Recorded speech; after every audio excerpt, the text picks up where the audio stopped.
Welcome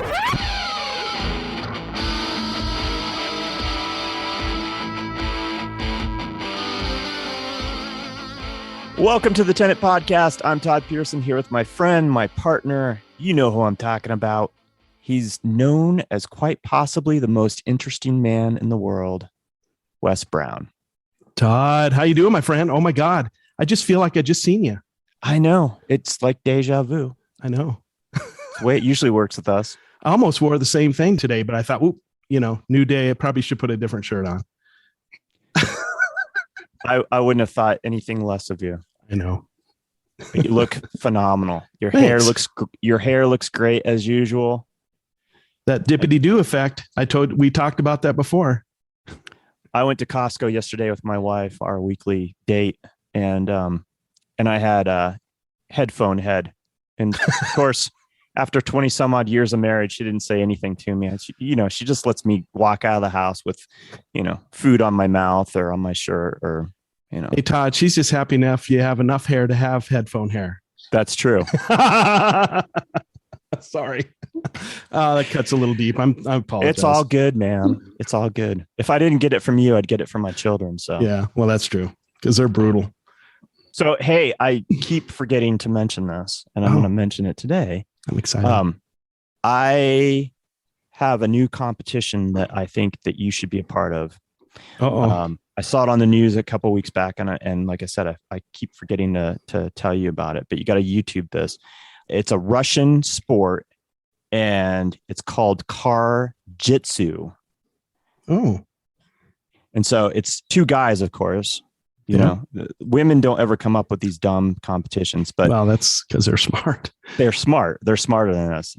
It's always, like we've said before, it's always a bunch of guys sitting around in a pub drinking that come up with these wacky things.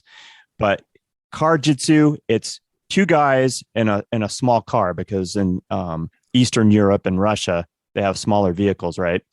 And 2 rounds. You get points for submission or gaining an advantage over your opponent.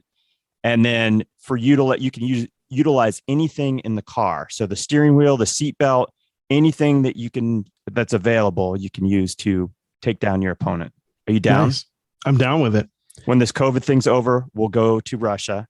We'll hit some amazing museums, and we'll get you entered in one of these competitions. Since you're the parking lot of a museum, I think would be the best part.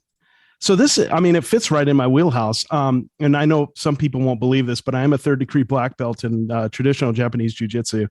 And so we want to do combat in small spaces. So yeah, I'll use some small perfect, circle right? jiu-jitsu techniques and wrist locks. And that'll be great. I think you need to train though. Oh, you think? I'm going to call Joe Rogan and see if he'll let me train with him. There you go. He's another martial artist, right? And he don't know about it. He is truly a martial artist. So yeah. I saw him kicking the heavy bag the other day on Facebook or something. Yeah. I got this kicking dummy downstairs named Bob. He's a torso and a head. And I'll start wailing on him. Maybe that's what we should try to do. Maybe we should have a competition in Russia between you and Joe Rogan. Me and Joe Rogan. Joe's a little younger than me, I think. He'd probably kick my butt. But I give him a good, I'd give him a good whirl. I think you got a stronger skill set. Yeah, maybe. Plus you got the weight advantage. I don't think Joe Rogan. Yeah. So you got him a little bit. Anyway, let's talk about art, because our guest is this was a jiu-jitsu podcast. Yeah. This is actually. Do you want to change? No. I think change midstream, man. Probably with what I'm actually even better at is talking about art, not necessarily doing art. But let's talk about some art. I'm excited. This will be a fun conversation. We're going to kind of change gears from our last episode. So this will be good. Yeah. So this week we're traveling south to the beautiful city of Colorado Springs. Love Colorado Springs. I do too. I think Colorado Springs is by far the most beautiful city along the Front Range. Ooh. I think it beats out Boulder. Really? And I have an affinity for Fort Collins because I lived there for quite a while. But yeah, I think Colorado Springs, hands down, is the most beautiful city along the Front Range. And if you want to train, their zoo is by far the hardest zoo to get around in, because it's right on the hill by Cheyenne Mountain. And I about killed my dad there in early 2000s by taking it. He loves zoos, but I thought he was going to die. But he made it. He's still kicking. He's 80. I don't think he'd make it now, and I'm not sure I could. But it's a beautiful zoo, but got some hills, got some climbs. Yeah, there's a lot of virtuous things about. We'll ask our guests about it, what she thinks. Yeah. So today we are talking to the owner of G44 Gallery. G44 Gallery? G44 Gallery. Welcome to the program, Gundega Stevens. How are you? Thank you, guys. I'm doing well. Thank you so much for having me. I appreciate you making the virtual trip south. Yeah. We're getting we're getting our, what's it called? Frequent flyer miles via Zoom, because we were actually in DC yesterday, and now we're in Colorado Springs. So that's Washington, DC for people who are keeping track. So are you up for some card-jitsu? Because I think that we should start a women's league too. I'm ready. You're ready? My husband and I have been watching Cobra Kai, so I feel like I have some idea what's going on. There you go. Yeah, if you can watch Cobra Kai, you can do card-jitsu. I'm ready. Yeah. Yeah. And then I do have to ask about, you've been to the Colorado Springs Zoo, right? I have. It's an amazing zoo. It is on the side of a mountain, and it is not for the faint of heart. You have to climb the mountain to see the animals. Yes. Right. And Denver's flat. That's an easy one. San Diego Zoo's huge, but it's on the flats. Colorado Springs Zoo, you better put your hoof and shoes on. Yeah. You're climbing hills. You're climbing the side of a mountain. It's tough, but it's beautiful. It's one of the most beautiful zoos, I think. Yeah. Yeah. You know what? I've never been to the Colorado Springs Zoo. You need to come down and see it. Yeah. In fact, I think we'll start a new podcast called the Zoo Podcast, and we'll go travel, see zoos and art galleries, and sneak one in. I think some of our guests have probably felt like they were in a zoo talking with us. Just because I act like a gorilla. Silverback. Well, I'll tell you what. This is just already started off. Yeah. Jesus God, I'm sorry. I'm in rare form today. Before we get started, I want to direct everybody to the G44 website. It's g44gallery.com. And you can find G44 on Instagram at G44Gallery. I want to start off by talking about your education today, Gundega. Both your bachelor's and your master's are in art history. Where did you go to school? They are. You guys do your research, don't you? I got my bachelor's in Boulder. So I had a double degree in art history and philosophy. Ooh. I know, but I shouldn't even say that because I really can't talk philosophically anymore like I used to. Okay. It was quite the party card back in the day. It was. Those were not great parties, obviously. They were they were nerdy parties, but it's fine. And then I went and got my master's in art history in Milwaukee, Wisconsin. At the University of Wisconsin. Yes, University of Wisconsin, Milwaukee. Yeah. Yeah, that's a nice little area. I like Milwaukee. I've been through there once. Love Milwaukee. Yeah. It is a hidden gem. It's a very blue collar town, and it's nitty gritty, but I learned so much there about just entrepreneurship and owning your own business, and the art scene there is fantastic. Yeah, it was a great time. So how big is the campus there at Milwaukee when you were there? Oh, gosh, that's a good question. Is it a big school or? It's small. I mean, I went from Boulder to Milwaukee. I chose Milwaukee on purpose. A lot of people are like, why there for the arts? But there was a professor I wanted to work with, and it was a small program. I believe there were only 8 to 10 of us go in the master's program.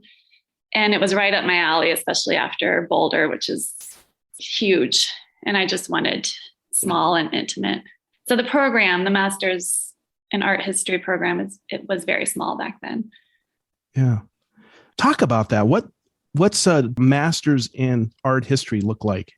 Gosh, we took classes. I took classes, everything from pre-Columbian art to digital art to a class that focused a lot on South Park, which is hysterical, but it was a focus back then. And I did my thesis on Jean Dubuffet, which is more of an outsider artist. Okay. So, talk about him just briefly. Outsider artists aren't formally trained. They don't go to school. I was very drawn to that idea, especially, as I'm continuing on with education. I was like, what does an artist do that has never gone to class or never gone to school? And he worked with dirt and sticks and that kind of thing. Like it just, I don't know, it was very fascinating. In Boulder, I did more Renaissance art and architecture. So it was opposite ends of the spectrum. Nice. So I think that's why it was appealing to me. So do you feel like you got a pretty well-rounded education in art history at Milwaukee? Yes, absolutely. Milwaukee was a great school, great professors. I ended up interning at the Milwaukee Art Museum when I moved out there, and then worked there for 6 years. And that was an incredible experience. You said you had been to Milwaukee briefly, but during my tenure there, they were building an addition by Santiago Calatrava, the architect. It was just a fun time to be there. Very fun time. So, and I'm sorry I'm peppering you with questions about art history, but I'm intrigued by it.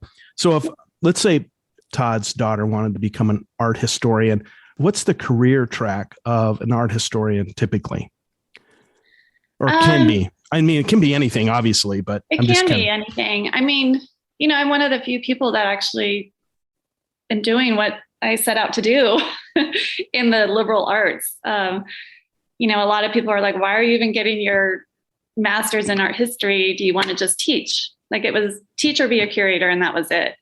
But there are just so many different avenues. You can be an art dealer, a curator, gallery, museums. There's a lot of avenues in the art world. Okay. And just, I wanted to be an artist. I desperately wish I was good enough, and I've dabbled in everything and I'm fine. And I used to sell some things when I first opened up my gallery under a pseudonym because I was uncomfortable. And people bought it, and it's fine. But I just realized I'm much more comfortable on the other side of the desk. And so that's where my passion lies, is helping artists. Nice.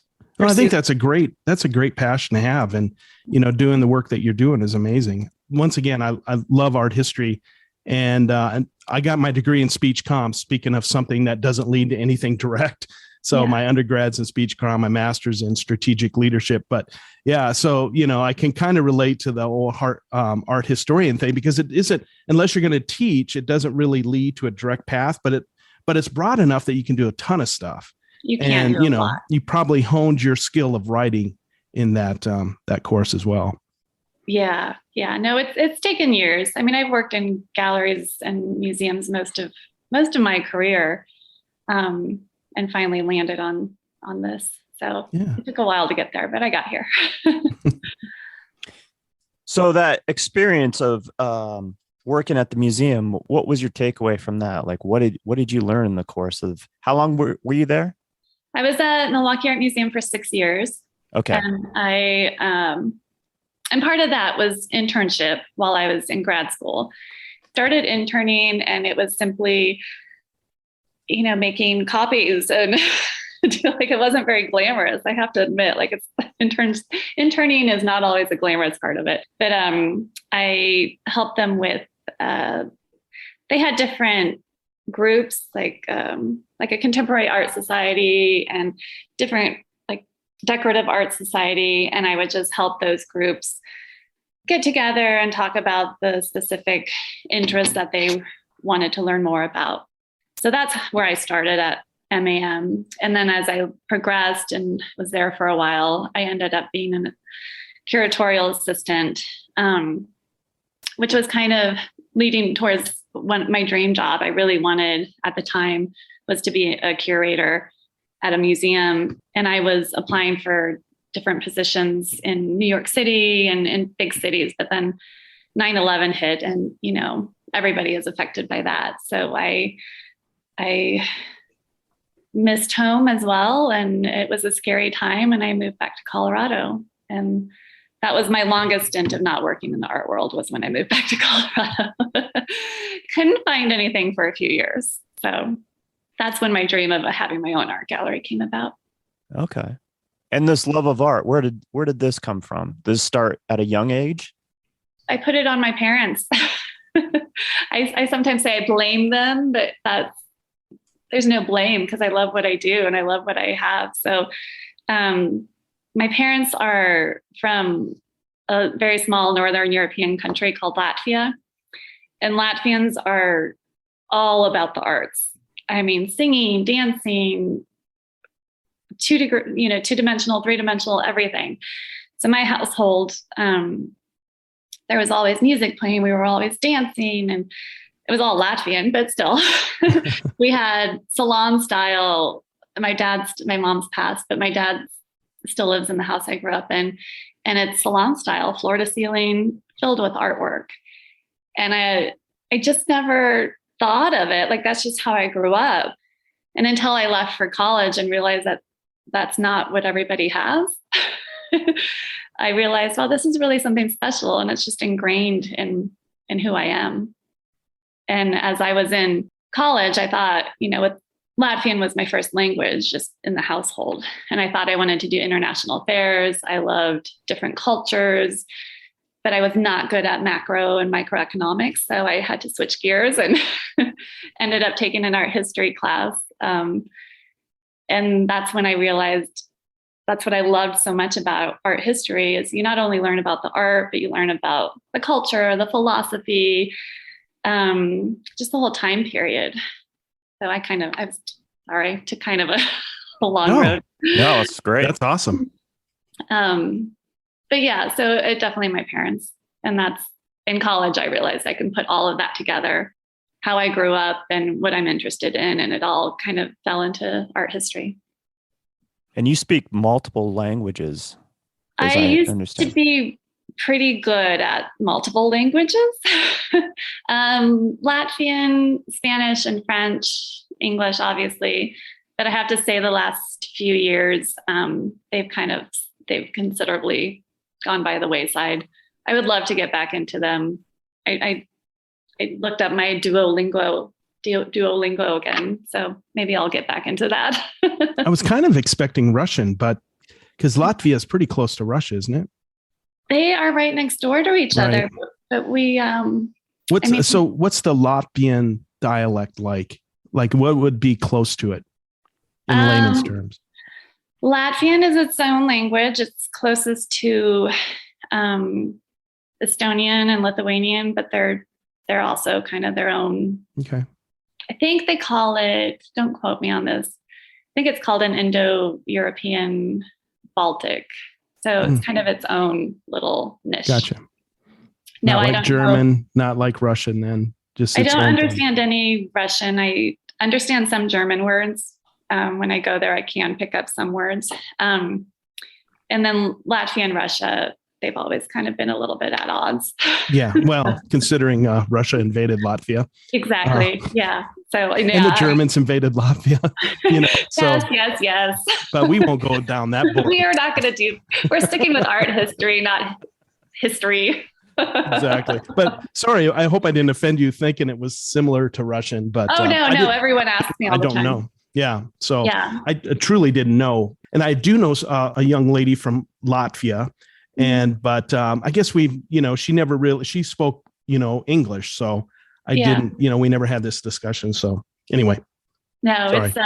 I get asked that all the time. And they're very different alphabet and everything. Yeah. So.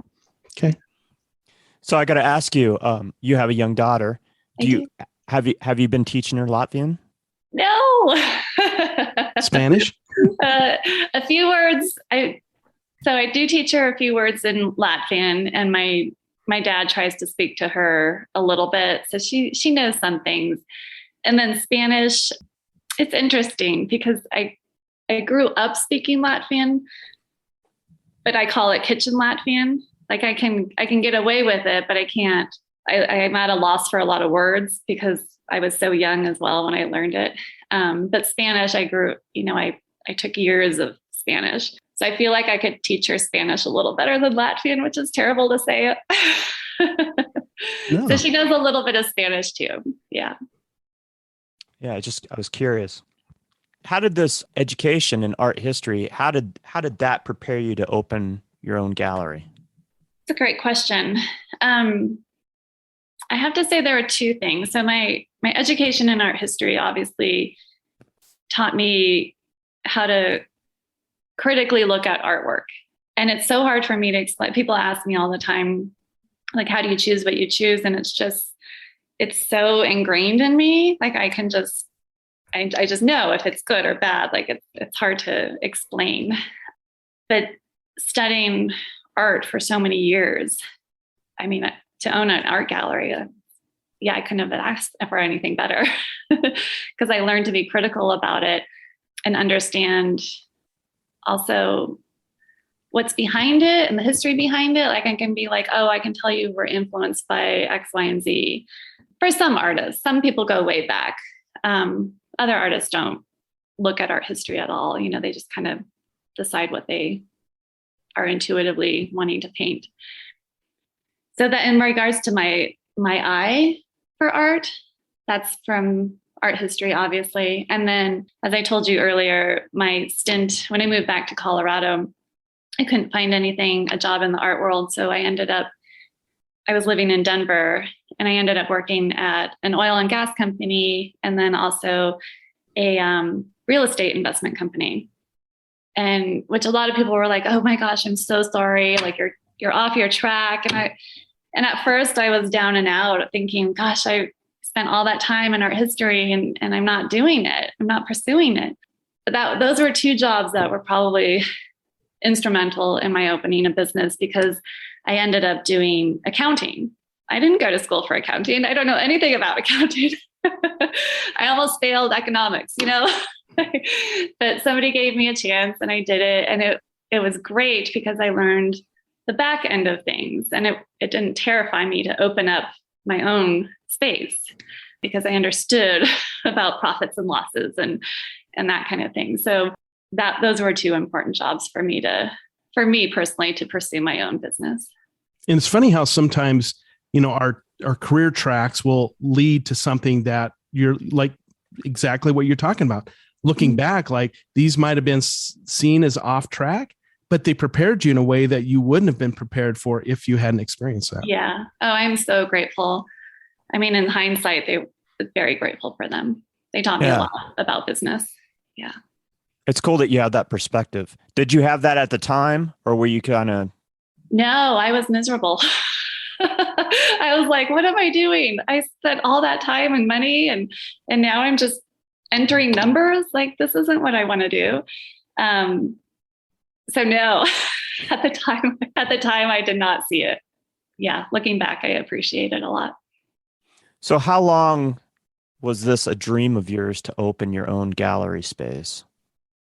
So after my last year at the Milwaukee Art Museum, I was looking to move to another museum. And then when I moved back to Colorado and then started working at these accounting or oil and gas real estate firms, I started thinking, well, where do I go now? Like I've been out of the museum business for a while, like 4 or 5 years, which is kind of a long time in the art world. And the art world is very tight-knit group. When I moved back to Colorado and then moved to Denver, a lot of people, I just didn't know anybody in Denver. So I didn't have those connections. So I was like, well, what am I going to do? And that's when I started thinking about having my own business and having my own gallery. And I was like, I can do this. Like, I'm understanding accounting. I understand the business side. I definitely know art. I can do this. So I started slowly planting that seed. And then my mom passed away and I moved back to Colorado Springs, and my family had just bought a wine store called Sovereignty Wines. And again, I was like, well, this is it. I'm going to schlep wine for the rest of my life. And I told my brother when I moved back to Springs, I said, if you ever even have a wall, just a wall in this wine store that I can showcase artwork, that's what I want to do. Like, I love helping the family, but I want to move on and do my own thing. And a few years later, we decided to expand, and a small space opened up next door to Sovereignty, and it was only 500 square feet. And my brother was like, well, I can call the landlord and they can rent it out, or do you want to take a chance? And I was like, let's do it. So that's how my little gallery came about, my 500 square foot gallery. So it was down on, I know you're not familiar with Springs, but it was down on South 8th Street and Cheyenne Boulevard, and on the south side of town, closer to the zoo. And it was in a strip mall. And it's funny that I kept repeating in my head, that movie Field of Dreams, if you build it, they will come. I'm like, it's going to be okay. If you build it, they will come. It's going to be okay. I know what I'm doing. And this year is my 10th year. I moved months ago downtown, but it'll be my 10th year. That's amazing. Congratulations. Yeah. Thank you. Yeah. So can I ask, it's G44. How did you get that name? Yes. Well, my mom was born on 4/4/44, and she had passed away just a few years before I opened it. So it's just a little nod to her, just a subtle tribute to her. So I wanted 44 Gallery or something along those lines, but there are other galleries named that. So I just put the G in there it's not for my name or anything. It was just, I was like, Gallery 44 Gallery. I don't know. So I just did G44 Gallery. Yeah. Well, that's so cool. That's awesome that you thought of your mom naming your gallery. Yeah. Kudos for that. I think that says a lot about who you are as a person. Thank you. Yeah. Yeah, I love that. So now you have your own space, and you obviously had this wonderful experience at the Milwaukee Art Museum. What did you take from that experience as far as curating at the museum or helping in the curation to having your own gallery? I love curating. That is 100% my art form. When people ask, do I do art? I tell them, sorry, I'm getting to your answer in a roundabout way. That's my form of art.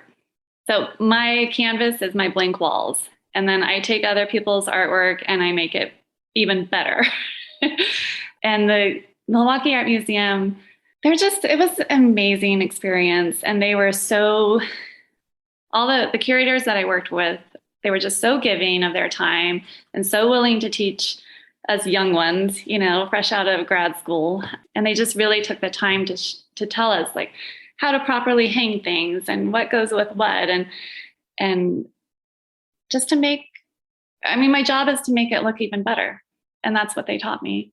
And that's what I hope I do now, So you and Rose Frederick, do you know Rose Frederick? Just by name. So she said exactly the same thing. She's a curator, and she said that's her art form, and she said the exact same thing. The blank walls is my canvas, and I make the art better by what I surround it with. Yeah. So that's so cool that you feel the same way. Yeah, absolutely. Yeah. Yeah. I'm very proud of what I do. And it took me a long time to tell people like, this is my art. What are you talking about? Because I get asked all the time, are you an artist too? And I would always be like, no.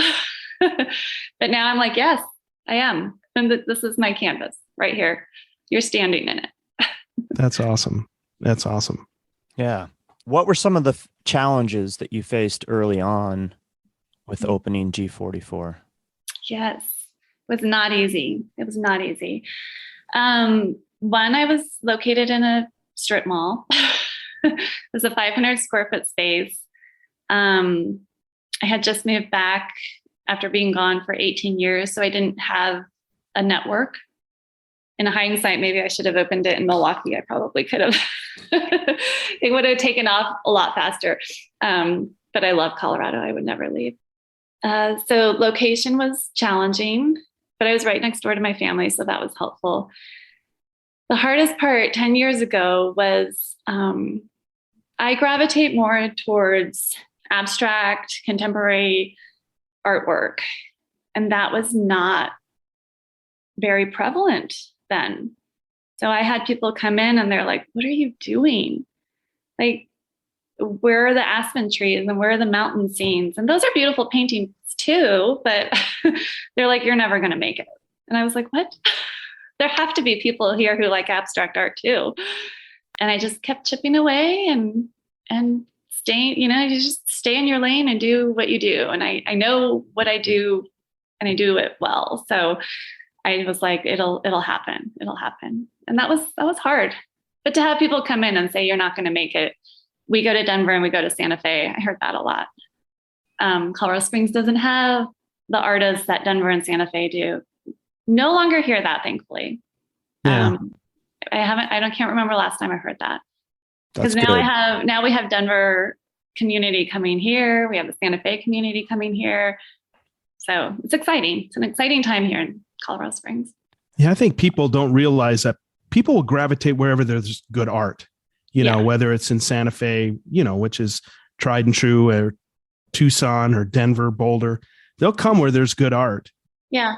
And then I got a question. So what made you kind of gravitate towards contemporary abstract art? And I guess you also deal in contemporary realism art as well.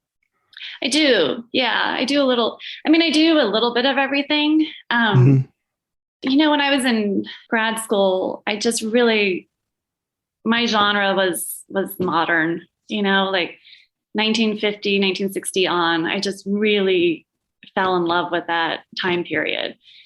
And, I love Motherwell and, just all these Kandinsky. And I mean, he's a little older, but I just love the colors and the shapes. And I gravitate towards paintings that tell a story, but it's not in your face what the story is.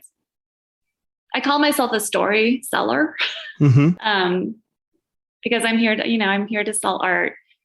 What does that mean? That you're a story seller? Story seller. So I like to know people's story over their technique. I care about your technique, but I want to know about you as a person. And I want to know what brought you to this body of work that you're exhibiting with me. And that's how I sell. I sell based on what you've told me, about the story you told me. Because people will understand what they see, like they like it or not. It's just a gut reaction. And I can't explain that away. Like if you don't like it, I can explain it to you all day long, but you're still not going to like it. But I can tell you about the person and how they came about to be in the gallery and to be with this body of work. I like stories. I like people's stories. That's how you engage people, right? Yeah, it is. I mean, I'm selling art, but I'm selling their story. So that's why I call myself a story seller. That's awesome. I love that. I just wanted you to explain it so we'd have or our listener would have a better understanding of how you describe what it is. Yeah. So where do you think abstraction is today? I'm going to be somewhat judgmental. First up, our listeners all know that I hated abstraction before. I love it now. Yeah. And now I'm starting to be critical of abstract art. So what may I ask, what changed your mind? This podcast, talking to artists, talking to museum, Dean Sobel. And I worked with him at the Milwaukee Art Museum, by the way. He was I was going to ask you that, actually. Yes. Yeah. So, and the whole Clifford Still story, and then really spending some time with it. I did some deep diving. And started spending a lot of time with abstraction and really grown appreciation. I wrote I took art history, and I've told this 1,000 times, but I wrote a comparison contract between John Singer Sargent and Mondrian and Jackson Pollock, as you can imagine. And then I started to delve into who they were, what they were doing, what was different of the time, what they were trying, what they were railing against, for kind of a harsh word, but railing against. And I started to appreciate it. Mm-hmm. So now I'm judging. And I find a lot of abstraction now is, I don't know if the word is lazy, but it just doesn't seem to hold up like some of the stuff. And, there's good artists and there's bad artists, but I just wonder, because you're more of an expert at it than I am, how do you feel where abstraction is today? Well, I can speak for what's going on in Colorado Springs, at least. I think the abstract artists are just amazing right now. The artists we have here, they're just really pushing the envelope and really, I mean, I understand a lot of people are like, oh, I can do that. My kid can do that. Like, I get it. And sometimes you look at abstract art and you're like, oh, that's true. But it's really hard to do. And a lot of people don't get that. And I'm fortunate enough to work with a lot of amazing abstract artists here. I mean, that's where my heart and passion is. And they just keep getting better and better and pushing the envelope and producing amazing work. So in Springs, I feel like we're doing great with abstract. But we also have an amazing realism and portraiture. Like, I feel like we're really entering a renaissance in Colorado Springs. Like, we really have this amazing art community, and we are all so supportive of one another. It's just a very warm and welcoming community, just in general, abstract or not, just everybody. Right. Yeah. And the other reason I kind of brought this up is I was reading an article that David Hockney wrote to Art News about how abstraction's time has passed, that it's not really necessary anymore. You know, in the article goes into depth, and I'm not even sure where he comes up with this conclusion, but that's the title. So it was just kind of like, I wonder what that's about. And, and to hear your point of view, because you're dealing in art, I definitely respect what your opinion is on this. I mean, I think everything ebbs and flows. I think there's the 90s fashion is back in, for fashion, things come in and go. So I feel like about 3 or 4 years ago, abstract, I was getting nervous. I was like, oh my gosh, nobody wants abstract anymore. Like, what am I going to do? So I started including different artists because I got a little nervous myself. But I feel like it's on the upswing again. It's always going to be there. I feel like it just depends on what the trend is for the moment. It'll come back. And I feel like it's back right now. Personally, I feel like abstract is strong right now. Thanks and I know I kind of put you on the spot there with that question, but I just really, I'm kind of like intrigued by it, the whole idea. I mean, art, I agree. It's always intriguing. It's like I said, it's like fashion or architecture, like things just come and go. Yeah. And if you're on the downswing, don't worry, it's going to come back up.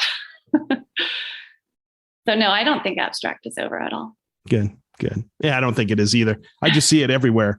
And then you start to go. I see it everywhere right now. Yeah. I feel like it's really like way up there right now. Yeah. And I was talking to a mutual friend of Todd and I's, and he was basically talking about abstract art, and he paints in abstract art. And he was saying, like, if you don't have a good solid foundation and like figurative work, your abstract art will suffer. And so then I was like, oh, now I got to look at stuff that way. And what's your history? Yeah, that's a very valid point. I think most people would be very surprised to see the work of abstract artists that they like and see their earlier work, because it is a lot of figurative, and it's you have to still be very technical with abstract art. And people often forget that or don't know that. Well, it's like Picasso, right? And I didn't know this until an art friend of mine that I knew, have known for a while. I was, railing on Picasso and like not understanding the whole thing. And he's like, go look at his early stuff. The dude has skills.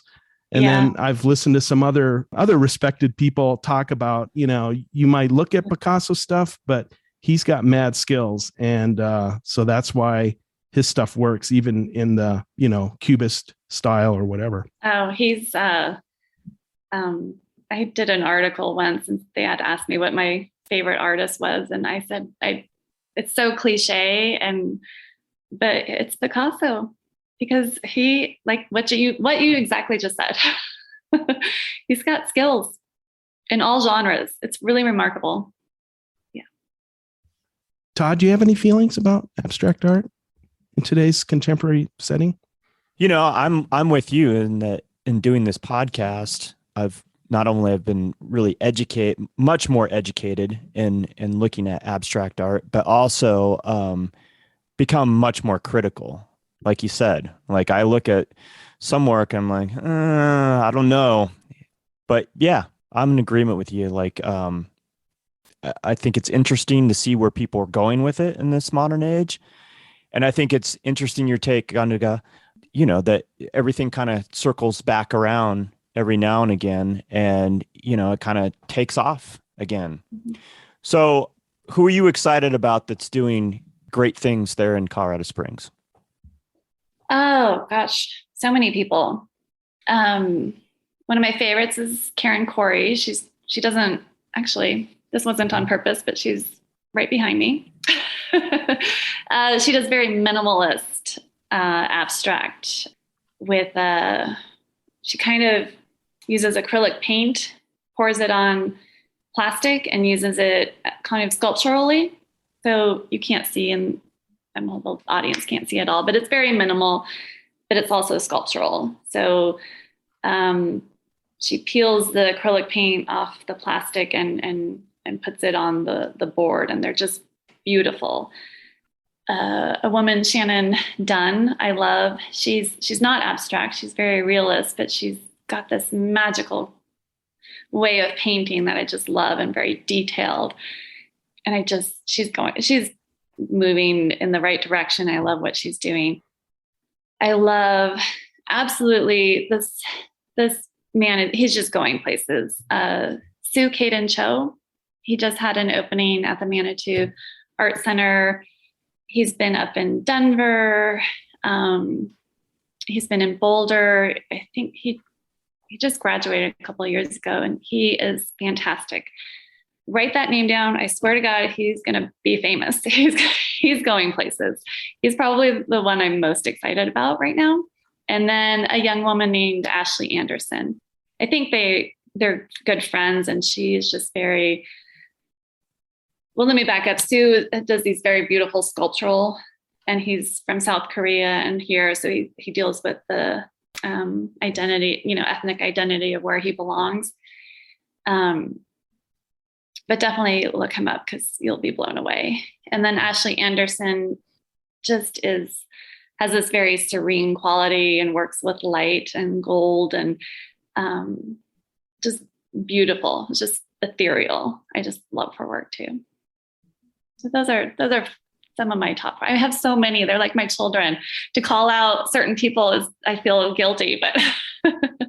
And not to call them doesn't diminish their ability at all. Just it does put you in the spot though. Yeah. And but it's good to hear, because I definitely like to look at who people are really admire, and so I'll definitely do some deep dives into some of these. So yeah.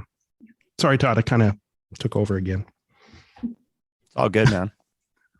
No, I mean, thank you for speaking to that. And yeah, I get it. Like, you don't want to highlight other artists over all these other artists that you're familiar with, friends with, or show in your gallery. But at the same time, I just wanted to ask that question, like, hey, who do you think's doing exciting work, and who should we be aware of? And I love that you've manifested this whole idea of having a gallery and what your vision is.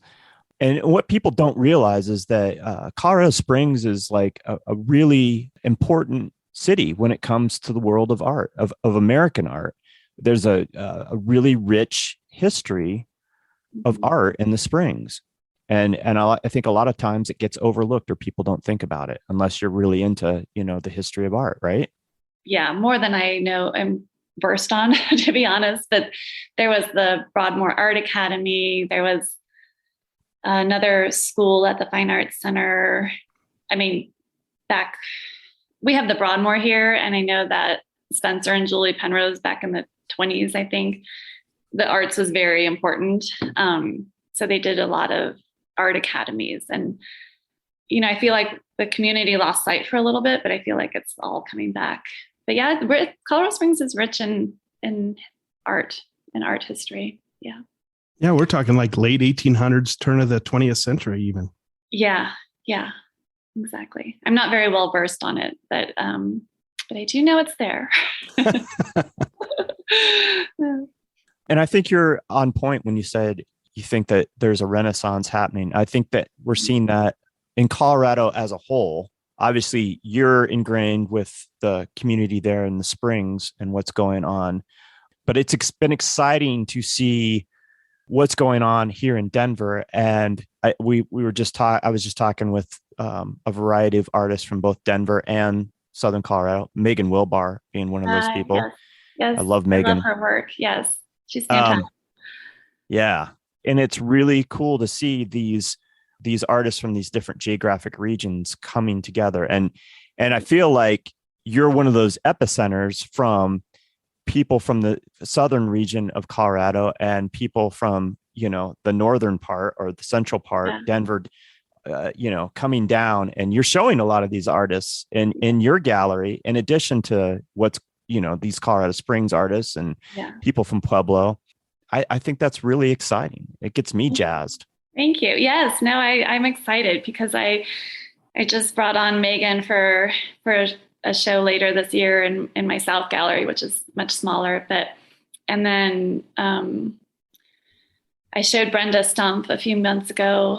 I just adore her. She's fantastic. She's going places too. We think so too. Her work is amazing. And she's a fantastic human. So yeah, I'm very excited. As you said, I love that word, epicentral thing. So thank you for using that. I'm going to use that from here on out. Pueblo has a lot of things happening. Denver has always had, but right now I feel like those three cities were just doing amazing things. And I love seeing all these people coming together. Megan said she'll have I don't know which gallery, but a piece or two with Brenda. It's just for a couple of weeks, but I thought that was so exciting because I was like, oh my gosh, you guys know each other. Like it's just one from Pueblo, one from Denver. Well, Todd helped put that together, by the way. You did? Yeah. I didn't know that. That's fantastic. We had this opportunity to have a show at Valkyrie Gallery. And actually when this airs, it will have already happened. But so I started thinking about who I would like to see paired together in this show. And so those are. I'm sorry I didn't know that. I'm embarrassed, but congratulations. Fantastic pairing. Thank you. I mean, we've had some phenomenal artists on our program, and a lot of them you show in your gallery. And it's cool to see that the things that Wes and I are seeing like happening, across Colorado and people the work that resonates with us. We have a connection to these other places, these other galleries, and other people are seeing it as well. So, I mean, I guess it's exciting for us that, two guys that aren't art historians that just have an interest in art also see the same things that somebody like yourself, who's, an expert, sees in their work and sees in these artists. So, it's really wonderful. Yeah. You guys are doing amazing things. That's so exciting. Thanks. And, I'd be remiss if I didn't say I love Megan Wilbar, because Todd knows how much I love Megan Wilbar. And I'm so excited for the show that will have since been done, because we brought her, Brenda Stump, and then Anna Kay. And she's another amazing artist that this is going to be. I'm so proud that we've been able to do this together.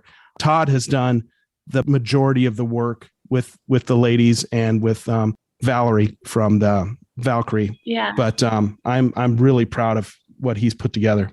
Congratulations. That's really great. You do have an eye. Very good eye. We have a similar eye. Look at that. And you didn't even have to do all that education. Yeah.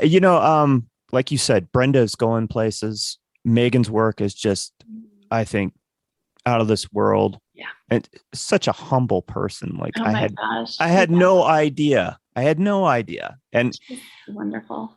And like you said, the art community it really is pretty small when you start thinking about, I had this brief encounter with Megan and down in Pueblo, and I had not seen her art. And then when I saw her, had the opportunity to see it, I was like, oh my God, I had no idea. Yeah. I had no idea. Yeah. And so I actually shot her a text and said, I just saw your art at Michael Warren and it was amazing.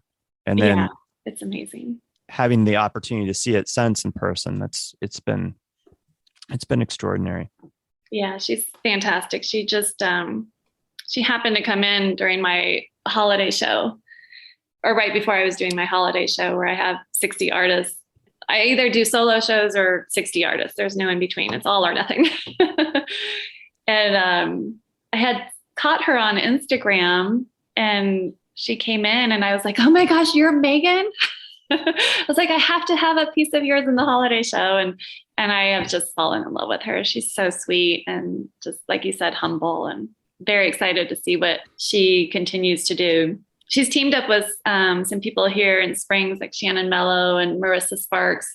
And they kind of have this art group, and they're pushing each other to go in new directions. And I cannot wait to see what comes of it, because they're all fabulous artists. Yeah. And it was so funny because, we had just interviewed Shannon a couple of weeks back. And then the next day I saw Megan post something that she had been in Shannon's studio learning about encaustic. Yes. And I was like, what? I love it. That's crazy. That's what I love about this community is everyone's here to support each other and help each other and grow together. And it's fantastic. New Magazine is our media sponsor for the Tenant Podcast. That's NUE. You can follow both the national and the Denver edition of New Magazine on Instagram. The national edition can be found at new_magazine and the Denver edition at new_Denver_magazine. Look to New for compelling stories from the world of art and fashion. Thanks for listening. I'm Gundega Stevens, and you're listening to the Tenant Podcast. I want to get back to talking about the gallery itself. How does this new location that you're in now differ from that first location that you were in? Talk a little bit about that. Yeah, so I moved downtown Colorado Springs.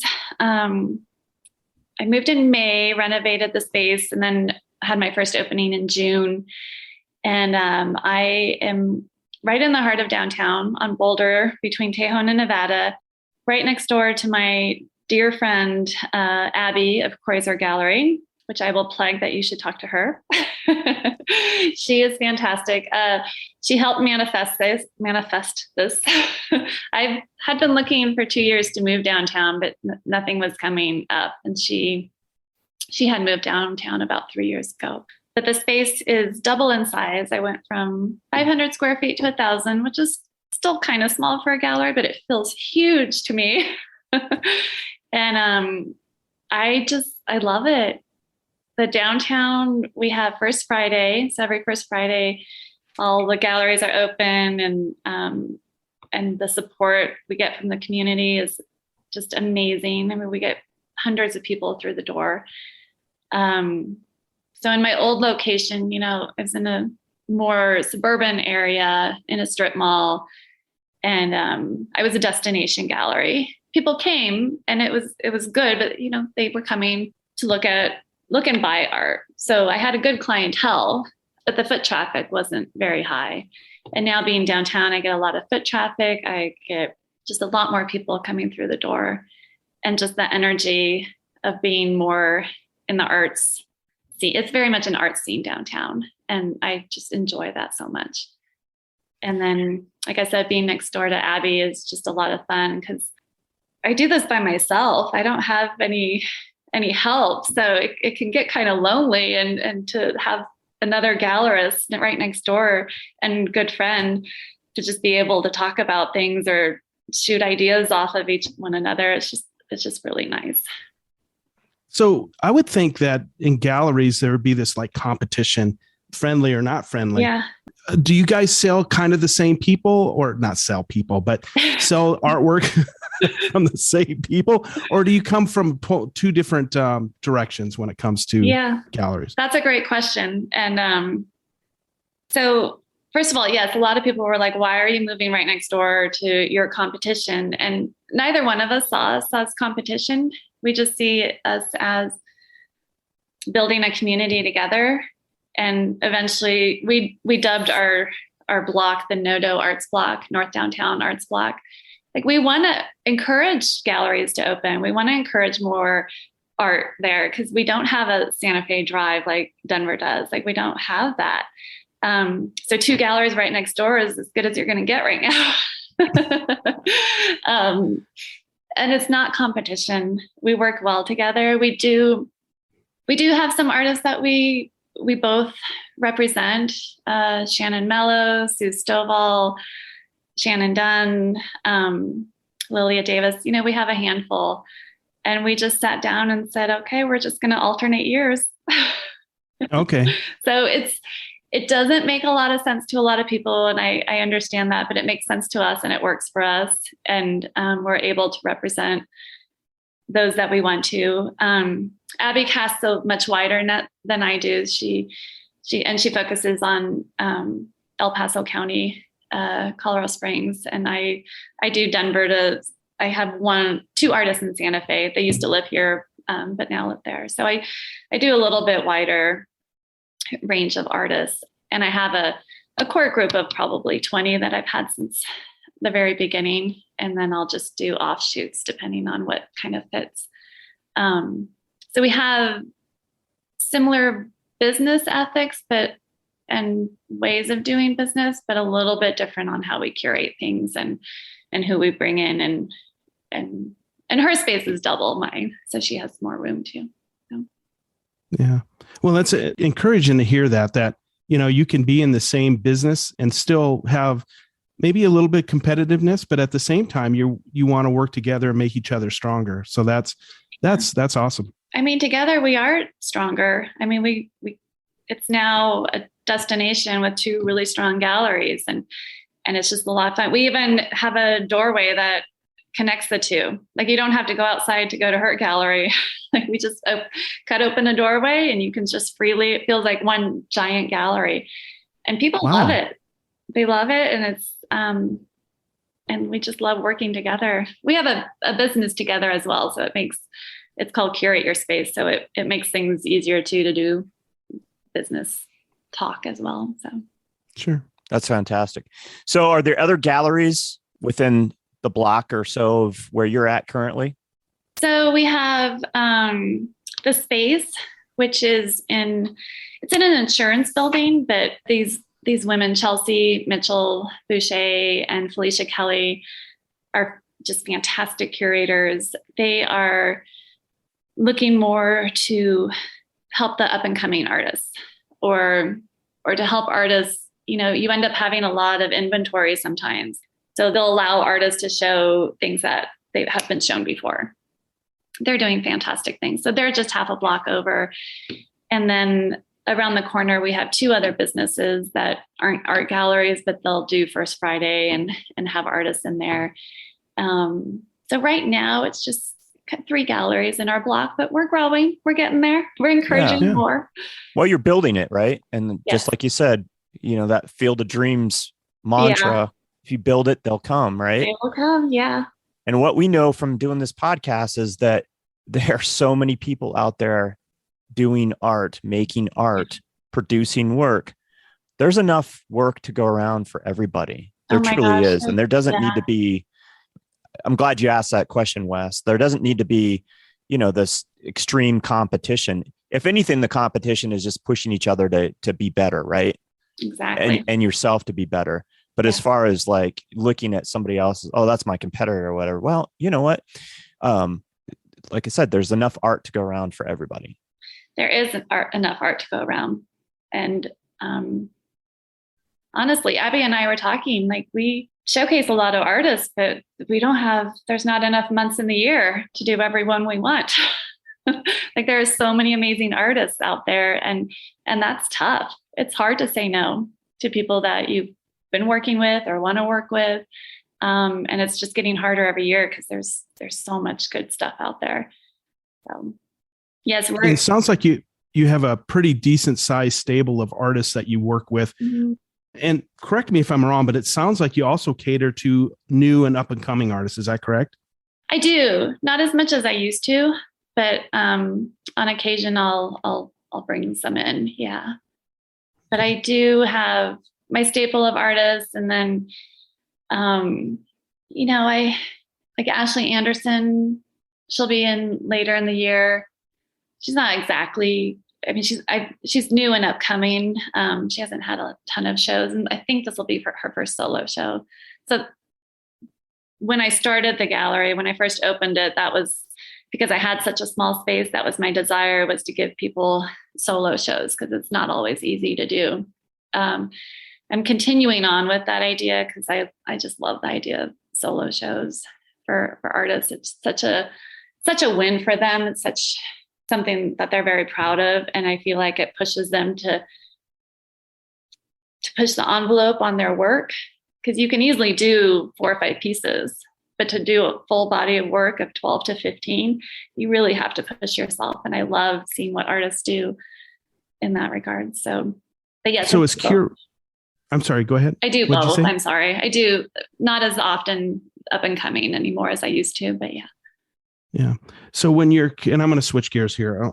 So curating a solo show as opposed to a group show, how is that different for the curator? So my group show is extreme. It's 60 artists and 200 pieces of work I had this year. So it's salon style. It's, I mean, I don't quite go floor to ceiling, but it's pretty 4D probably. And I do it by color. Okay. I do it by color. So every year a different color is prominent, which is interesting. One year it was all black and white, mostly black and white. One year it was gold. This year I had a lot of greens, like a pastel green, which is interesting.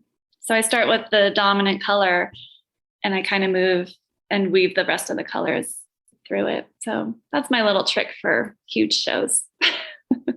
And then for the solo shows, what's your go-to way to curate those? I don't necessarily have a formula for that. That's different. I have to get in my zone. That's when my artistic, brain starts working. But to be honest, there are different variables. One, what's the strongest piece? What's my wall that people gravitate to? I want a strong piece on the wall that, when you come into the gallery, that's what you see. How well did you frame everything? Do you have different frames? I don't like different frames grouped together. So that is a piece of the puzzle. What size is everything? There's not a formula. It just depends on what they bring in. There's a lot of things that come into play with solo shows. It's not as easy as everybody thinks. It's like, oh, it's just one person. How easy. Just put it up on the wall and you're done. I find it more challenging than my group shows, in a good way. Like, I love the challenge. Like, I embrace it. I can't wait.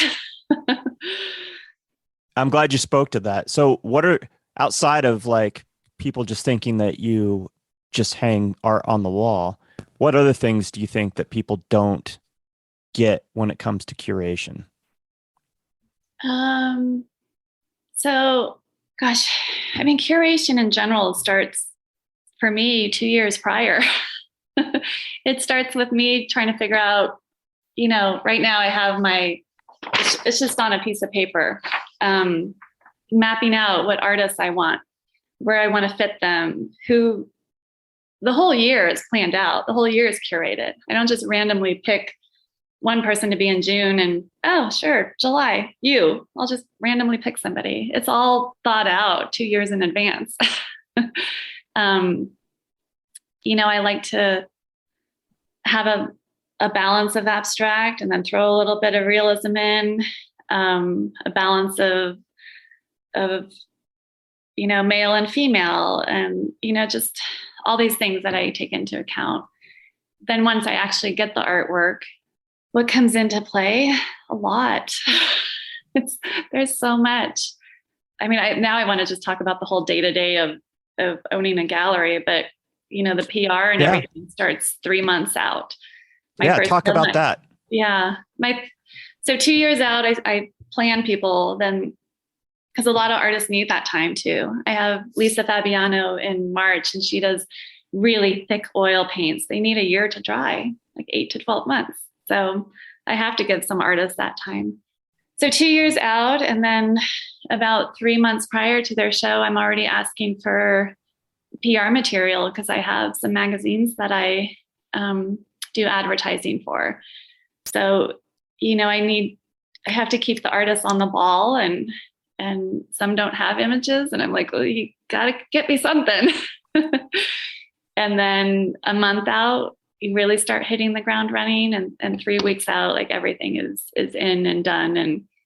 And then I curate a week before the opening. So then I have a full week to sit in the space and to really feel it.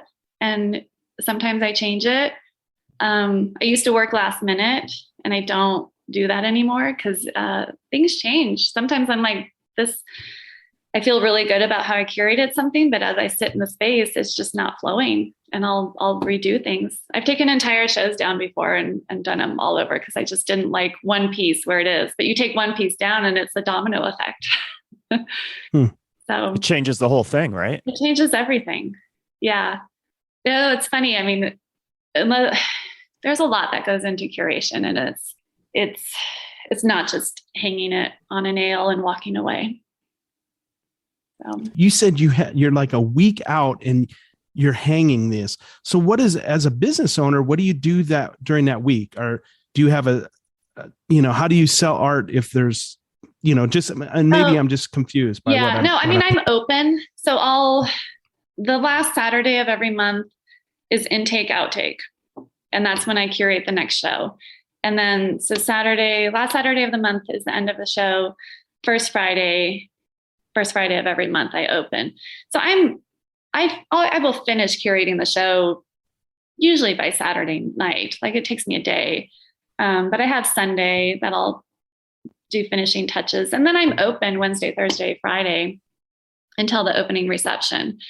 So I'm there and open, and people can come in. I have a lot of collectors that just don't want to deal with the crowds.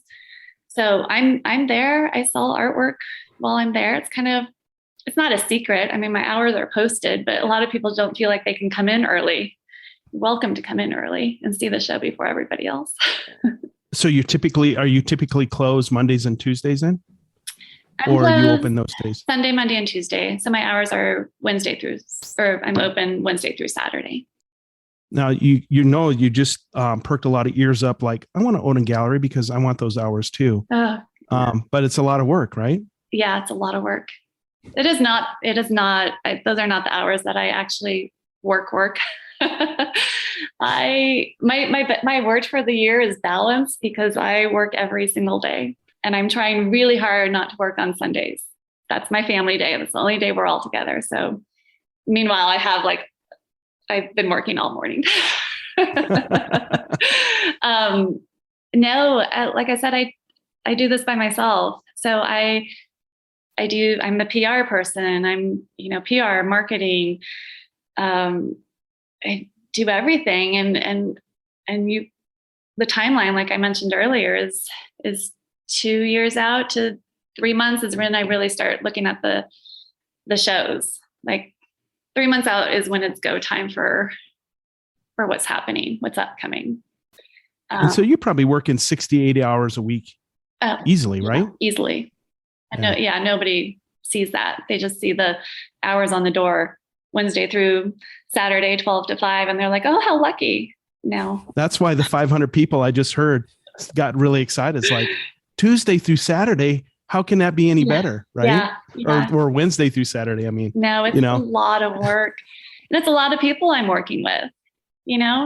Every month I have 2 artists at least, and then I have some artisans, some potters, some jewelers. I mean, it's a lot of navigating, a lot of moving parts.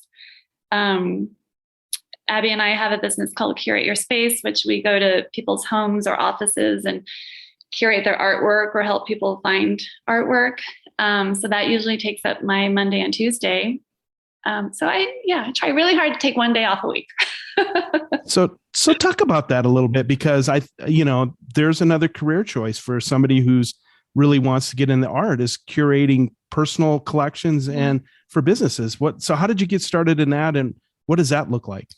So I think a lot of gallerists do this. Well, they'll go to a curator or a collector's home and help them hang a piece, or go and help rearrange their artwork.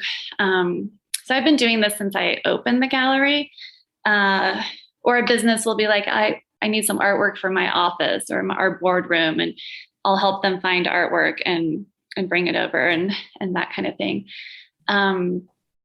So this business came about during COVID. Abby and I individually have been doing this since we opened our galleries. And then during COVID, we started actually bringing artwork to people's homes because they were scared to come out to the gallery, or for a while we were closed, of course, because of COVID. And we were both working on the same house that comes, and we didn't know it. And we're like, wait a minute, why are we doing this separately? We should do this together. So that's another, we're not against each other. We're better together. We're stronger together.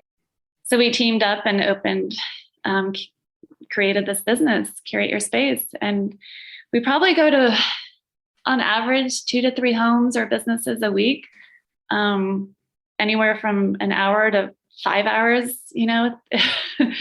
Some people, we load up our car with artwork and we try and help them figure out what goes in their new home, remodeled home, old home, it doesn't matter. But and other homes, we have a lot of collectors that just have their walls covered, but they have no sense of curation. So we'll just curate their entire house. And then businesses, we've been working a lot with Classic Homes, working on, putting photographs in their offices or their homes or whatever. So it runs the gamut. It's been a lot of fun. We've been in homes with original Picassos and original Warhols, and we've been in homes with just, posters. So right. It's been a lot of fun. It's interesting. So on the businesses, do you lease art, or is it all purchased? It's all purchased. Okay. Yeah. So I know a guy who's a photographer, and they lease their photographs to businesses. Yeah, I've heard of that business. We haven't. Yeah, that's something we haven't gone forward with. It's a little more complicated than we are ready to deal with the galleries too. We don't have the time to really figure that out right now. Yeah, it's a lot, huh? Yeah. That's exciting though. It is exciting. It's a great business. It's so much fun. It's another income stream, and to be successful, you got to, a lot of successful people have multiple income streams. Yes. So that's just another one. Yeah. And it's fun because we get to go, it gets us out of the gallery, gets us out of our home, or, we're either working at our home or in the gallery. So, and it gets us to meet a lot of new people that we wouldn't meet before. And we've met so many people that have now become collectors and friends, and it's been wonderful. And see original artwork from masters, right? That's got to be exciting to be. That was a really fun house to go to. I was like, I studied this in books. Yeah, it was pretty incredible. Earlier, you mentioned that in order to hang a show or to curate, you have to get into your zone. What does that entail, getting into your zone? I have to be by myself. If the only artist I've ever let help me is Michael Dowling. So he's the only one. But otherwise, I do this all by myself. I lock the door, I turn on the music, and I literally, if you walked by the gallery, you'd be like, what is she doing? Because I just stand there for I don't know how long and just stare at the art on the floor and just, that sounds hokey, but I kind of let it speak to me. I'm like, what are you telling me? What story? Because I'm the final chapter in their story is how I see it. I'm the end chapter, and I want you to read the next book, So I I try and figure out what the artist is telling me. And I often don't ask the artist their story until I'm done, which, is important to me. So I always ask their story, but I want to interpret it myself, and then I'll hang it. So I just get in that zone. I listen to what it's trying to tell me, and I just piece it all together like a puzzle. It sounds crazy, doesn't it? No, I love the analogy. You want them to read the next book. So you're like the editor, right? Like, yeah, you're finessing everything, to make it a masterpiece, to have people have this incredible experience when they walk in the gallery and really, have that flow that you were talking about. I do. I take it very personally too. If I don't sell something, I take it personally. I know the artist does too. They think they didn't produce good work or something, but I take it personally, like I didn't showcase it well enough, because I chose you knowing that you're good. Like, your artwork is great. So sometimes I go a little overboard and take it too personally. But I would think that's easy to do, though. I mean, truly. Yeah. There's a lot of passion and love there. So it's hard not to take it all personally. Yeah. Do you flip it though? Do you take that as a learning experience and try to analyze, like, okay, what was the missing piece of the puzzle here that didn't make this? Yeah. Okay. There's no time in this business to wallow in self-pity. As a business owner, you just can't. So you take a moment, you try and figure out what you did wrong, or maybe I didn't do anything wrong, but why didn't it sell? What could I have done better? What could have worked better? You take it as a learning tool. Absolutely. I mean, in 10 years, I'm still learning every day, every month, constantly learning in this business. It's ever evolving too. So I was just going to say that everything changes, right? We were just talking about, you made the analogy of, fashion and how everything kind of comes back around. And there's times where certain type of work, all of a sudden people are no longer interested for a while, right? Yeah, but exactly. It comes back around. Mm-hmm. We had the conversation with, like Wes mentioned earlier, with Rose Frederick. She said that's a hard conversation to, with the core show, an artist that has been in the show numerous times, to at some point, if they're no longer selling, have to let them, tell them, like, look, I'm sorry, but I just don't have the collectors that are interested in the work right at the moment. Doesn't mean that they're done forever, but it just means at the moment, people just aren't looking for that particular type of work. And it's not anything personal, right? It's just the way it goes sometimes, the business side of things. But it's tough because it's hard to say no to people, I mean, I learned quickly to do so in this business, because I can't say yes to everybody, and not everybody comes in with good art. So I can't show everybody. But it's hard, especially if something's not working and it had been for a while, or I take a chance on something. This is going to be huge, and it's not. It's tough. It's tough for all parties, Sure. Yeah. Sure. Artists evolve, they're ever evolving as well. And sometimes they're having a killer year. And then a couple of years later, I'm often, not often, I can be like, what happened?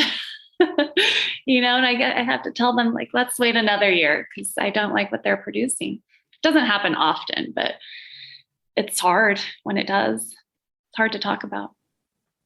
How has your vision with the gallery, how has that evolved over the years? I just want to show the best work I can. And that's always been a priority. And part of the impetus for me to move was I felt like I was doing a good job, but I wasn't getting enough eyes on the artwork. I'm here for the artists. I'm here for the collectors and the artists. I'm the middleman. And I just want to make sure that enough eyes see the artwork, because artists work really hard. They put their heart and soul in their artwork. And my desire is just to make sure people see it and buy it, of course, but definitely see it. And then I just want, to find more collectors. I want to teach the younger generation that collecting art isn't scary.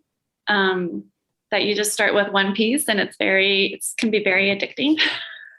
Once you buy that one piece and rip the Band-Aid off. As I look around, Colorado Springs is growing rapidly. I just want, I'm excited to see more galleries open. I want more artists to be represented. I wish I could represent everybody and I can't, but I'm really excited for what's happening in the city. And so some of my hopes and dreams right now are a little out of my control, which is crazy because I want more growth. I want more galleries. And I know that's a crazy statement to make too, because as Wes said, some people see that as competition and I do not. I see that as growth for our city. And the more we are supporting our artists, the art community, the better. I mean, art is so important in our lives. So. Absolutely. It's the thing that pushes us forward as a society, as a culture, right? Yeah, it is. And it touches every aspect of our lives. And a lot of people don't think about it. Mm-hmm. I agree. Our friend Bob Ragland used to say, look around, everything is touched by art, Mm-hmm. everything from, the way a business card is laid out to, you're sitting in a stadium watching a pro football team play on a Sunday afternoon, everything from the design of the cup that you're drinking out of to the actual arena that was, designed by an architect, an artist, to the stadium guide of players and, any of that literature that was all designed by somebody that has some kind of art background, Exactly. I mean, everything. Our phones were designed to look pretty, but the logo on the back is a design from somebody who was probably in graphic design, it's everything. Literally everywhere. Yeah. And it's exciting. And it's for everyone. I think that's one of the things that do you find that people are kind of scared sometimes as far as not only just the idea of buying art or collecting, but just even entering a gallery and looking at art because they don't feel like they know anything about art. Yeah, absolutely. Not as much as now that I'm downtown, there's, people are more apt to come in, but in my other location, I would have people just open the door, poke their head in and walk out. And I'd be like, come in, it's not scary. Or they didn't want to bring their kids in because you had to be quiet. I'm like, it's not a library. You can talk freely. Yeah, I tell people, yes, I have the education, but that doesn't, in the long run, it doesn't matter. I can tell you all about the history of a piece, but it doesn't matter. Do you like it or not? That's all that matters. That's it. I mean, short and sweet. There's a lot more entailed, of course. We could talk about a piece for hours, but do you like it or not? Does it do something inside of you? I had a woman on First Friday and she just cried in front of a piece. And she's like, I can't believe I'm crying in public. I don't cry. I don't cry. It struck her. And that's what it's about. Not every piece is going to do that for you, obviously, but that's a piece that you need in your home. And that's what art can do. It can elicit that emotion and give you an experience or the narrative to a story, whether it's the artist's story or your own story, right? Yeah, exactly. And we've talked about it numerous times on the podcast, but I mean, people intuitively know, they know whether or not they like something, but people know whether something's good or not good. I mean, they intuitively know that. You just know when you see something good, hey, that's really good. You do. I mean, within 30 seconds, Yeah, people, I think, they hear the word art or gallery and they get intimidated and nervous and they don't know what to expect. they think they have to act a certain way or dress a certain way. And it's not like that, especially in Colorado. Like go to a fancy dinner, what do we wear? We wear jeans and a t-shirt, like we're not fancy. Yeah. I mean, we're pretty casual in this state. So nobody's going to look at you sideways, right? Whether you go to the Denver Art Museum or your local gallery, nobody cares if you have a t-shirt or jeans on.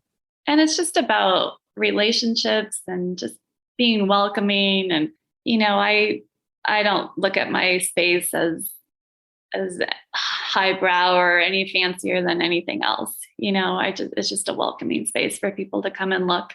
I always tell people the most important thing is come and look, because the artists have spent a lot of time creating this show. I mean, do I want you to buy? Sure. But that's ultimately, I just want you to come see it. Yeah. Expose people to art.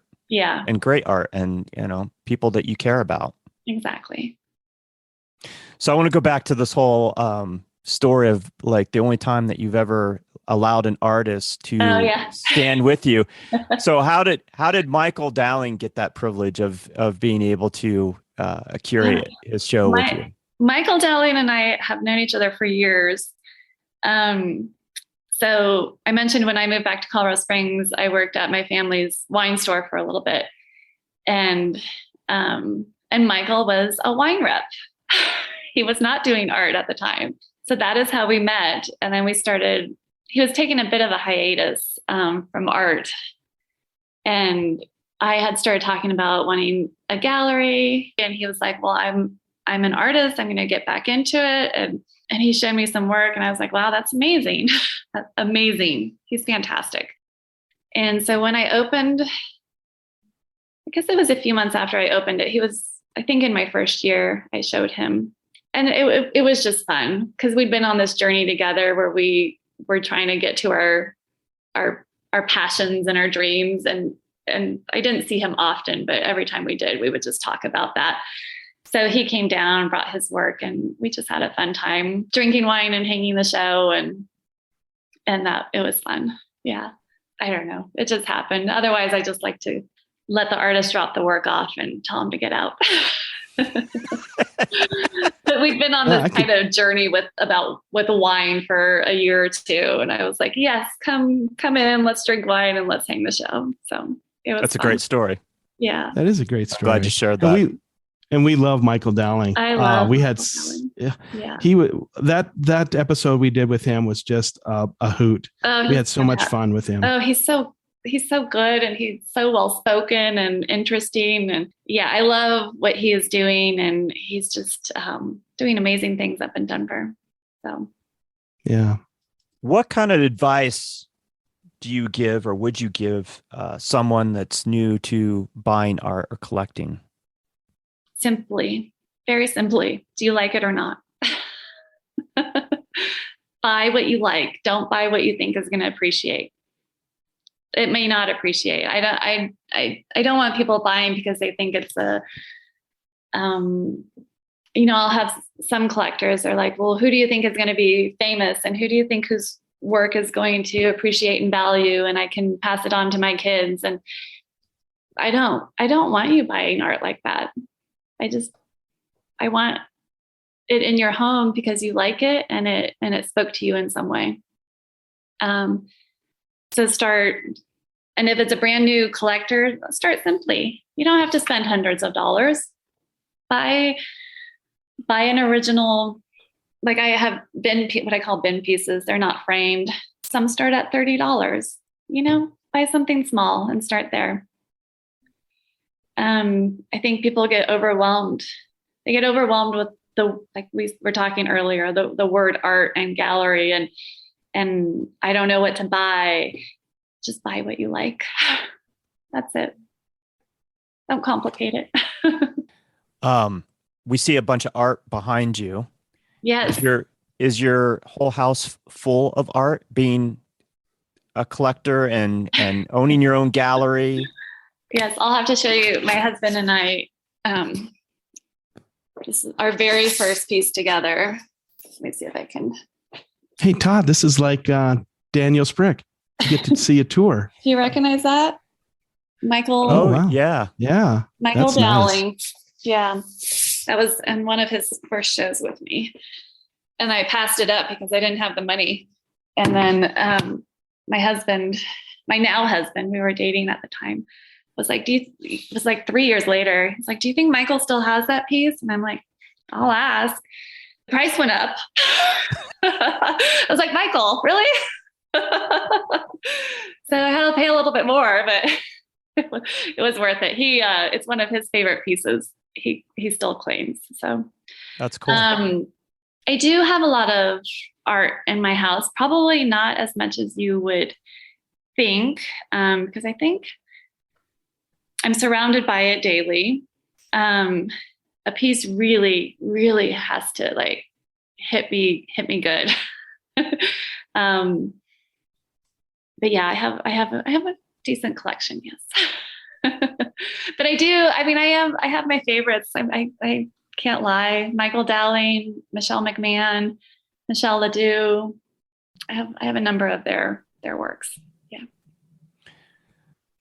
When did you start collecting yourself? Late in life. I was probably in grad school, to be honest.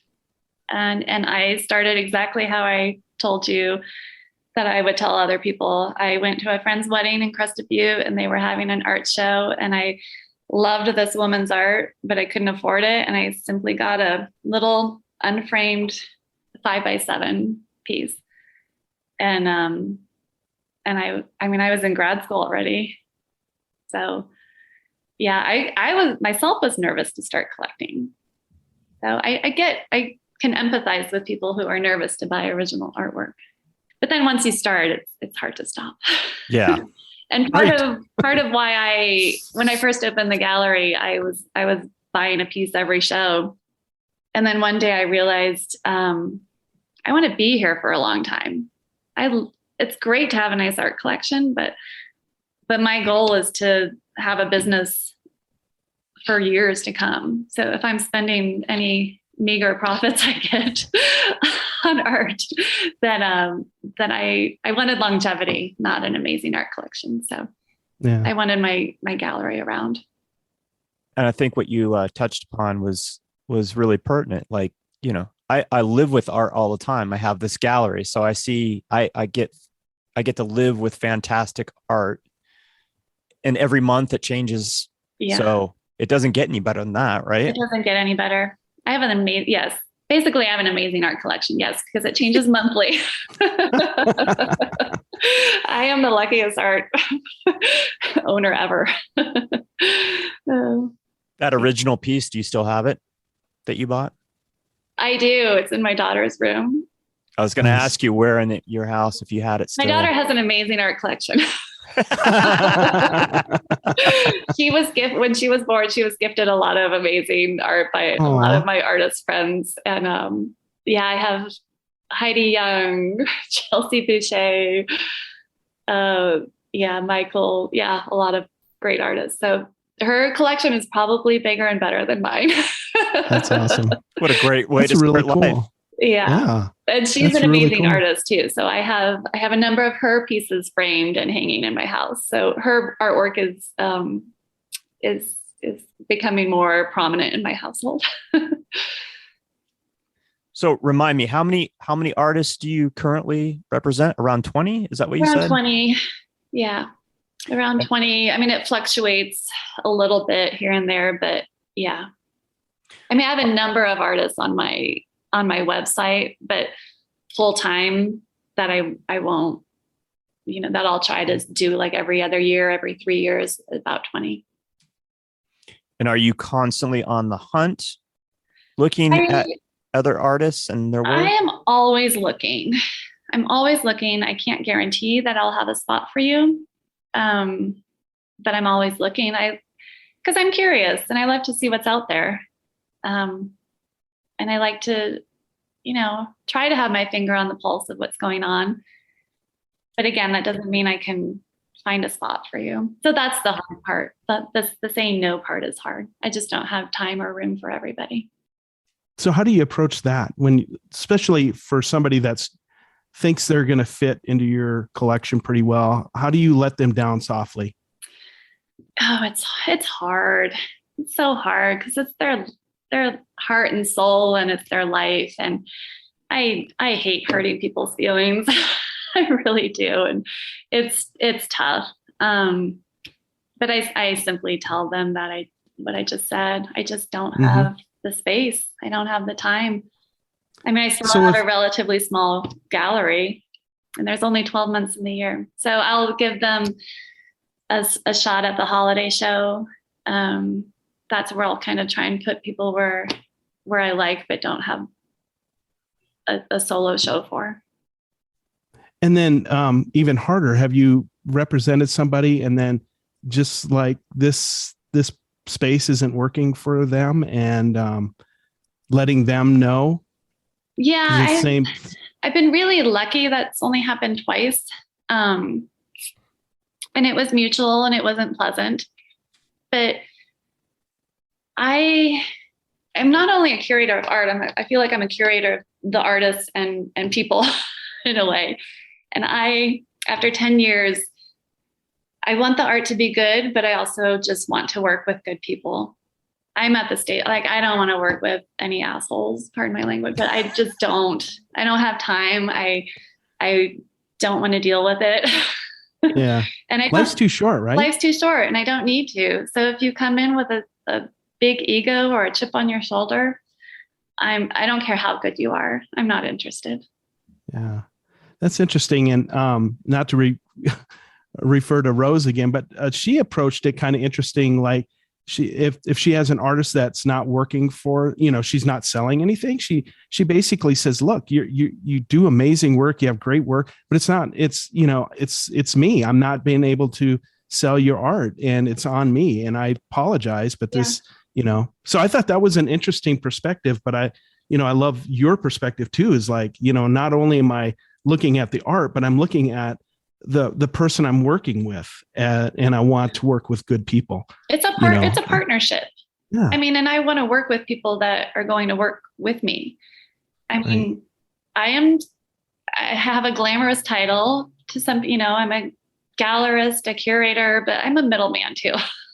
Yeah. I'm just a middleman that's trying to schlep art. And I want to work with people that like hustle for themselves too. I work really hard. I work a lot of hours, and if the artist isn't willing to simply share a post or tell their friends, I can't do this all on my own. Right. Yeah. We have to work together, and I want to work with people that understand the business aspect or are willing to learn. I have some older artists that don't get it, but they're willing to learn, come in, and I'll show them how to do it or what to do. It's a partnership. And I think a lot of people, and I probably was the same way, but think that like we talked about earlier, like the job is easy. You hang art and it sells, and then you go home at night. But it's not that. It's really, you're a pitch man, and you're hustling just as hard, if not harder, than the artist is. Oh, it's a hustle. It's a hustle, and it's constantly on my mind, and it's very much relationship based.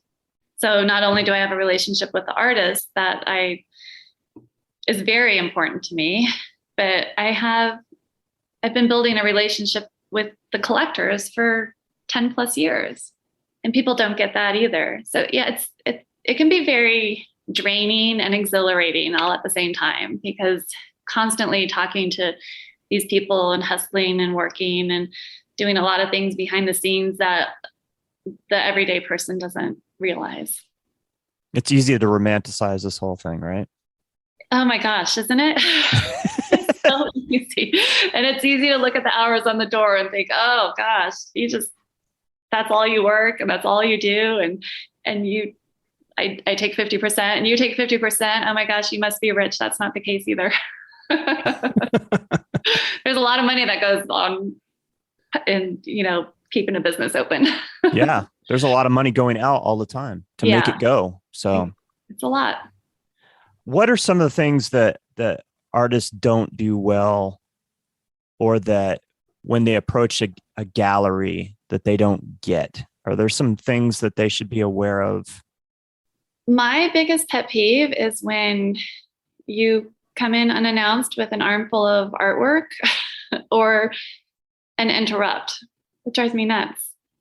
I'm talking to somebody, or I'm trying to make a sale, or I'm just talking, establishing a relationship, and they just come in. I have no idea who you are, and you just come in and you interrupt and you plop your work down. Don't do that.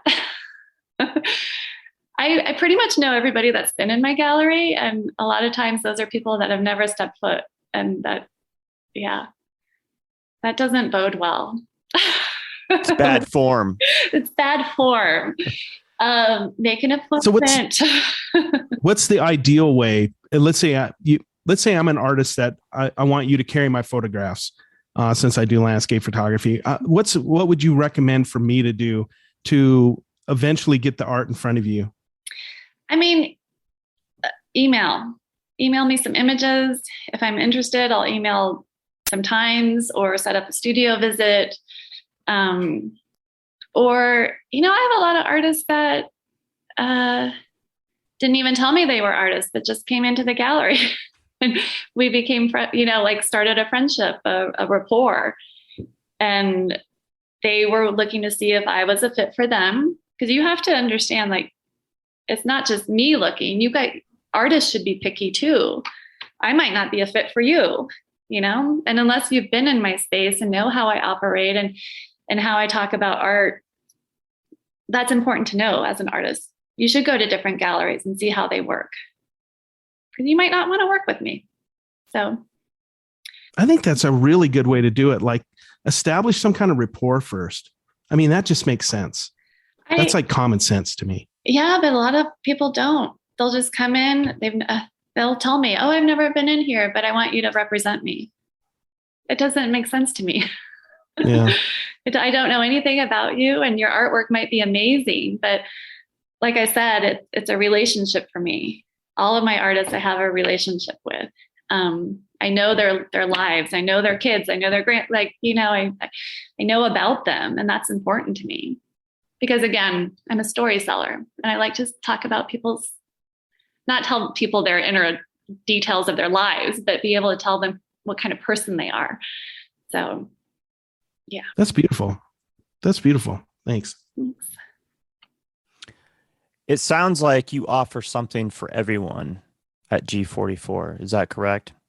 You don't have to have hundreds of dollars in your pocket in order to come into the gallery and find something unique and beautiful. Yeah, I like to have a wide range of pricing, because I want to help the budding collector, but I also want to know the experienced collector that I have high-end artwork and of a high caliber, but it doesn't have to be the most expensive along the front range. So yeah, I have everything from $30 a cent up to thousands of dollars. Yeah. And your website, there's a lot to explore on there. All that art that you see on there, and the stuff from the different artisans that you work with, those are all things that are currently available. They're currently available. I don't have them all on site. So I always tell people, if somebody comes in and they're like, I'm looking for really big abstract pieces, I direct them to my website, and I will, if there's anything they'd like, I'll get it in within 48 hours. I'll get it to the gallery or bring it to your house to see how it looks in your home. Beautiful. And that website is kept up to date all the time? Yes. Yes. And that's an endeavor in itself, right? Yes. It's a lot of work. A lot of work. And we know from talking with all these different artists, that is probably the weak link in all of this is finding the time to make sure that website is updated. So good for you. Kudos to you for it's hard. So imagine if the artists have a hard time, then I just emailed all my artists 3 days ago saying, look at my website, make sure everything is current. If I need to take something down, let me know. So they're bad at doing their own, but then they have to look at mine too. So I have to keep it updated. We already talked a little bit about Curate Your Space. and how that all came about. How do people go about contacting you to utilize your services that you offer, you and Abby's services? Do they contact you or Abby, or do you have your own they can website? contact either one of us, and then we have an email address. There's a website, but it's through MailChimp, so it's not very friendly. But mostly people will either call us or email us. The majority of people will just walk in and be like, I need your help. When you're walking into a lot of these spaces, a lot of times, is their art collection usually curated pretty well, or is it a mixed bag? Oh, it's a mixed bag for sure. We've been into some homes where they think they're a really good curator, but not much. No, it's a mixed bag. We've been in homes that don't have any artwork and they're trying to find it, and we're trying to find it for them.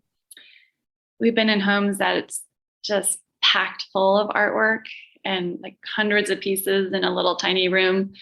And we just take it all down and start over. Completely mixed bag. We've seen everything, which is so much fun. It's like it's just a fun business that we just, like I said, we both were doing individually and now we're doing together, and it's nice to do together because Colorado has big homes. So a lot of these we've been on really way up there on ladders, and it's been a little scary, but we have a waiver. So, but it's been a good time. What is the number one thing that people don't understand about hanging their own art? Everybody hangs it too high. People hang artwork way too high. And there are a couple of homes we've been in where we've had to have the discussion about how it should be hung, but ultimately it's their house and their decision. So we'll hang it up high, but yeah, you want it eye level, but a lot of people like to think that you need to look up to see their artwork. So it's been challenging because as curators, we're really good at curating our galleries the correct way, quote unquote. And homes is a little different. It's a different ballgame. So that's the number one thing. What are some of the other things that that people don't get about hanging art? That you don't. Let me think about this. You can mix genres. You can mix. If you do it well, which I think we do, you can mix like a landscape and an abstract, and you can put 3 different genres together. You don't have to have like one wall for one piece. You can have 3 on one wall. People get nervous about that kind of thing. They see one space and they think they need one, like what I have back here. They're not used to that, that kind of mixing things together. So thinking outside the box. People get nervous to put holes in their walls, especially in new builds, and they don't want to move artwork, and it's okay to move artwork. We have one gentleman who hires us yearly to just recurate his whole house, and I think that's so much fun, and I encourage people to do that. You don't have to keep the same painting on the same wall for 20 years. You can take it all down and redo it. It's just like rearranging furniture in a room, right? Exactly. It should be fun. Art should be fun. Like it's contributing. It's an accent to your house. It's not. It doesn't have to stay in that spot forever and ever. So yeah, hang a little lower. Have fun with it. Mix and match. It's okay. It's art. You can move it. How about space-wise? Are they good about utilizing their space typically? No, not always. But it's just, I think it's what you're used to as well. Like I have artwork on, like everywhere you turn, you'll see a painting in my house. But a lot of people just think, let me get one big piece and that's all I need. for the whole house, for 3 floors. Like you can use more artwork. Don't be afraid of it. So what do you think of salon style? Because you grew up in that. Where I love salon style. It's not everybody's cup of tea though. And I get that. Not everybody likes it, but I love it. I think it's fun and I think it's creative, and you have it. It's hard to do well because it can be a hodgepodge. It can be a mess. So, but if it's done right, it's just interesting, and it makes the viewer really take time. You really have to look at each individual piece, and there's something I love about that, making the viewer just pause. You have to pause and look at everything. You can't just glance through it and move along. I'm glad you asked that, Wes. I love salon style too, but I think you're right. It's much more difficult, and you got to do it well in order to pull it off, right? Yeah, it's tough to do. It's tough to do, and to do it where people can see the work, can still see the work individually. So, as a gallerist, do you ever showcase artwork on the floor, like sitting on the floor and leaned up against the wall? Not on purpose, but I have. Okay. I have a collector who, for some reason, when he comes in, I always seem to have something leaning up against my desk or the floor. And he calls it low art. He's like, "Where's your low art today?" That's awesome. I'm going to start utilizing that term, low art. Low art. Remember when we were in Steamboat? Is that why you asked that question? That's what I was going to say. We were in a couple galleries actually in Steamboat, and it was driving me out of my mind. And it was like a First Friday thing. I don't remember if it was on a Friday, but it was like a First Friday thing. And there was all this art laying up against the wall on the ground. I'm like, why the hell are they doing this? Like, just you were setting me up with that question. I see. I was, but I wasn't gonna gig on you. If you'd have said, "Oh yeah, I do that all the time," I would have just like, oh, "That's cool. I like that." I that's not how I curate. No, but it is funny because it's, somebody will have bought a piece and I'll have it leaning up to go wrap it, and he's like, "Oh, there's your low art." No, and I'm not sure it was like on purpose, but because it was a First Friday thing. Yeah.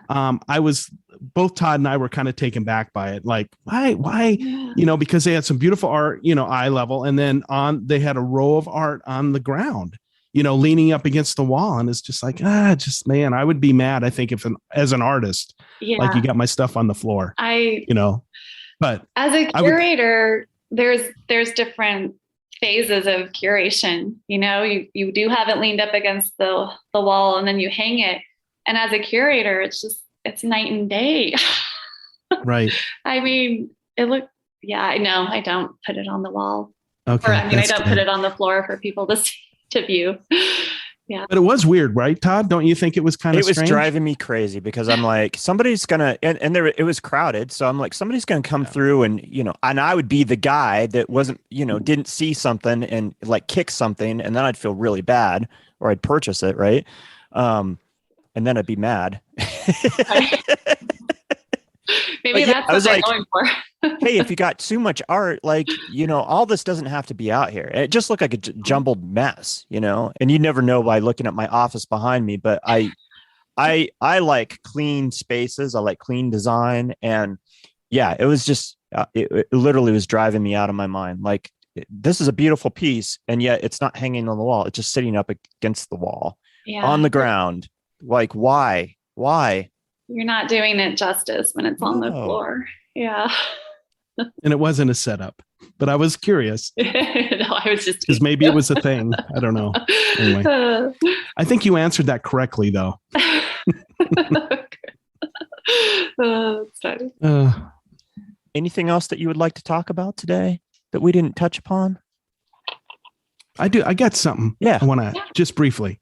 I know I always complain about sometimes our podcast going way too long, and this is my fault. So I'll take complete ownership of this. I'm making a note. Please do. Write this down. I'm having a blast. So thank you for doing this.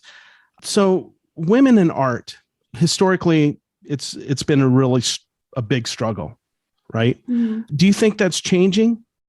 Yeah, I do think it's changing. I mean, I do I do have a lot of female artists. It wasn't necessarily intentional, but just kind of happened that way. So my experience, of course, is that that it is changing, and I think things are moving forward. And do I still think they're not as represented sometimes as males? I think it still comes into play sometimes. Yeah. I think it's gotten better by leaps and bounds the last couple of years, 2-3 years, especially. Yeah.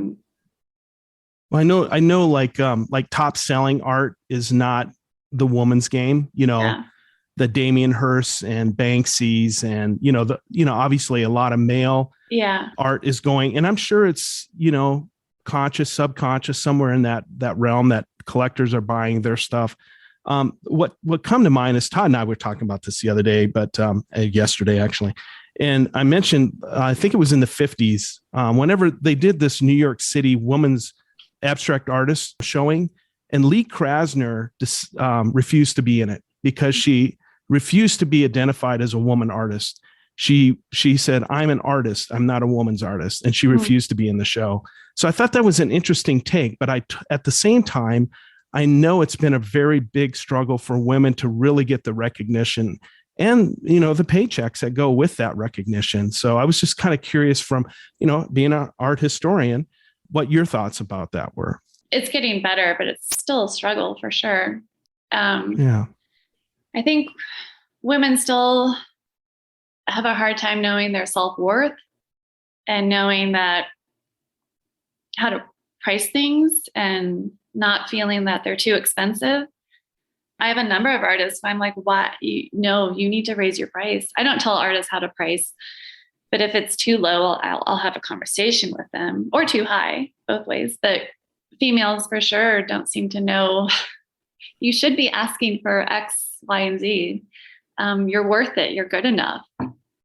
So yeah, I mean, now that you say that, I do still have conversations like that, and it's never with a male artist. Yeah.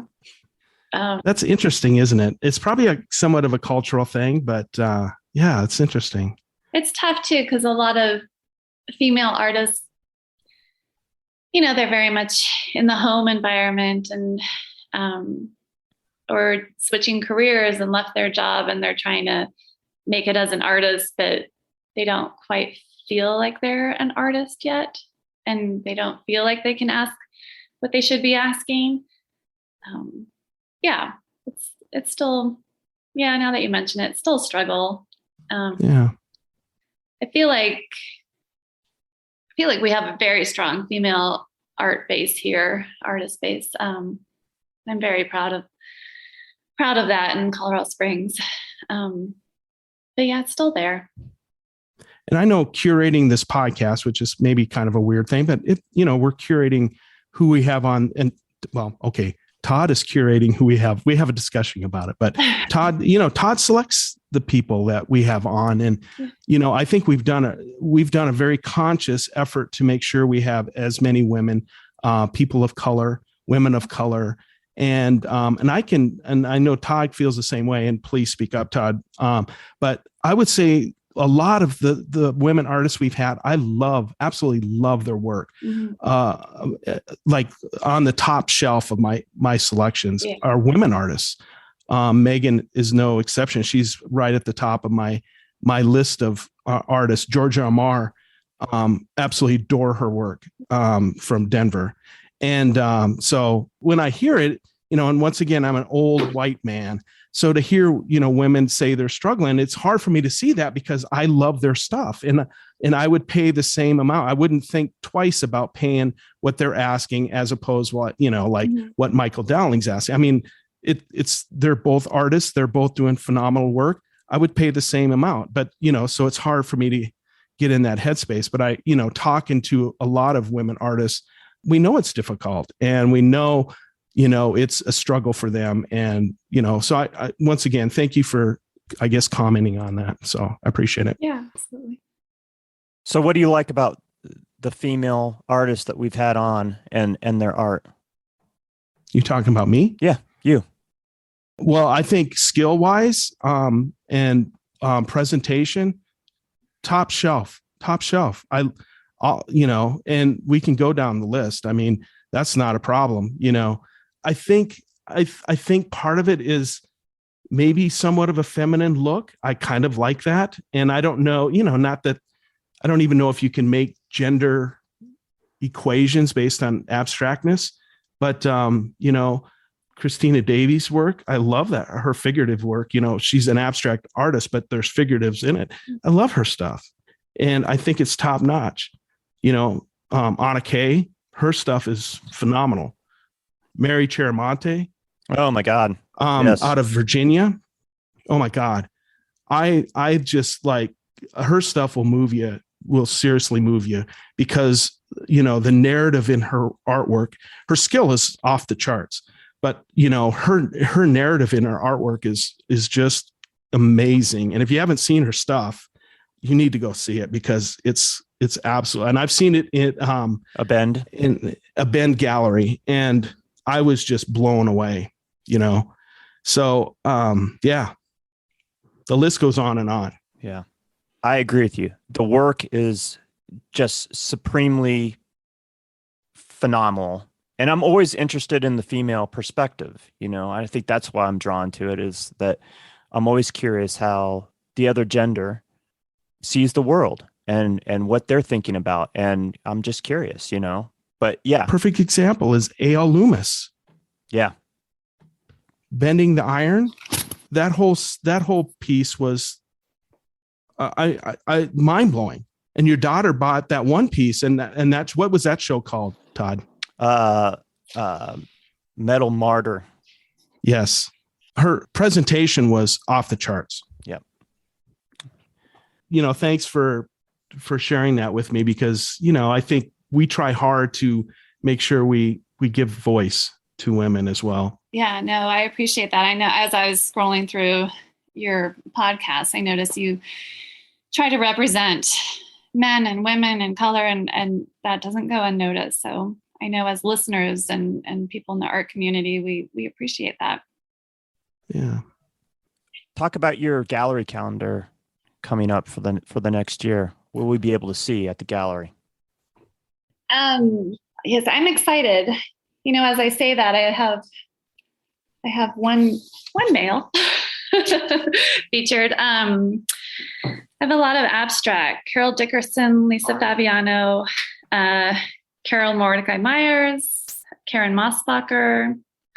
I have John Francis.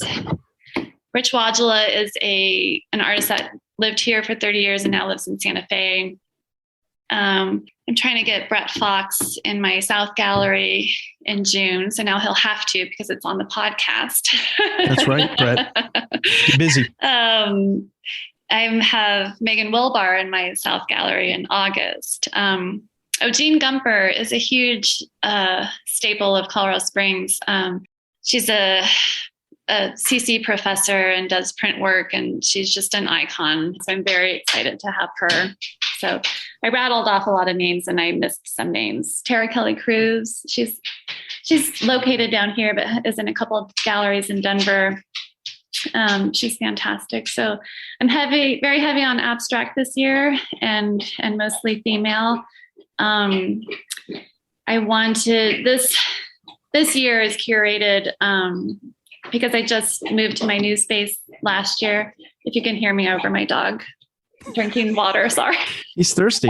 He's a 150-pound mastiff, so he's sorry, it's obnoxious. Hopefully you can edit that out.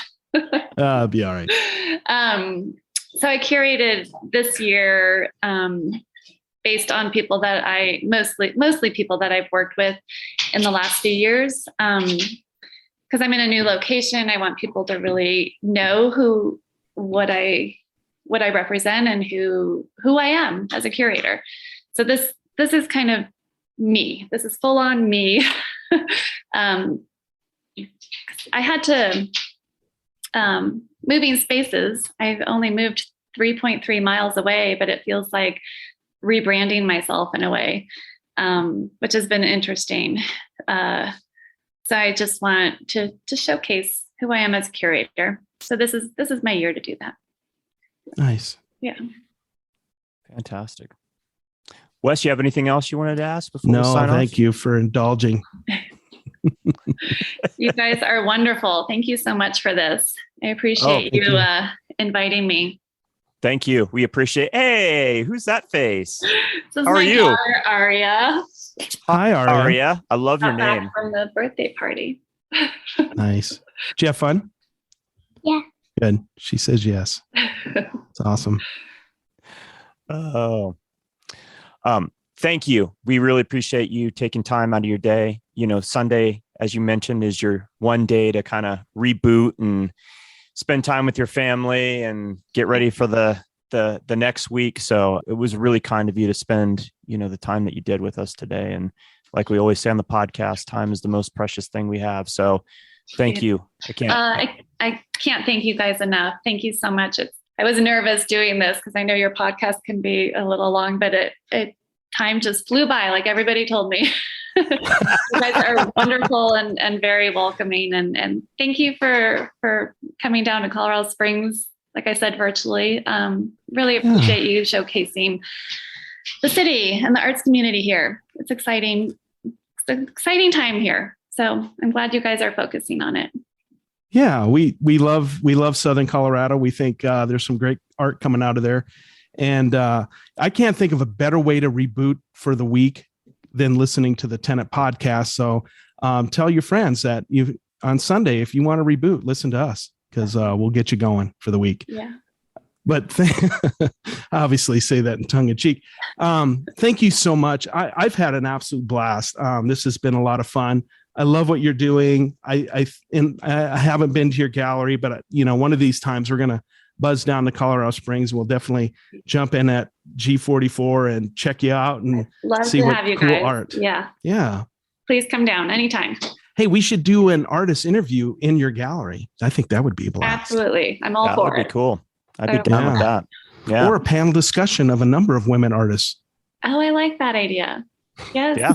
Let's do that. Okay. We got the technology to do it too. We can pull that off. Perfect. But once again, thank you so much for spending this time with us. We appreciate it. Thank you guys. Really appreciate you. Thank you. Again, check out G44's website at g44gallery.com and G44 on Instagram at G44 Gallery. And you can follow Curate Your Space on Instagram at curate.your.space. And you're on Facebook as well?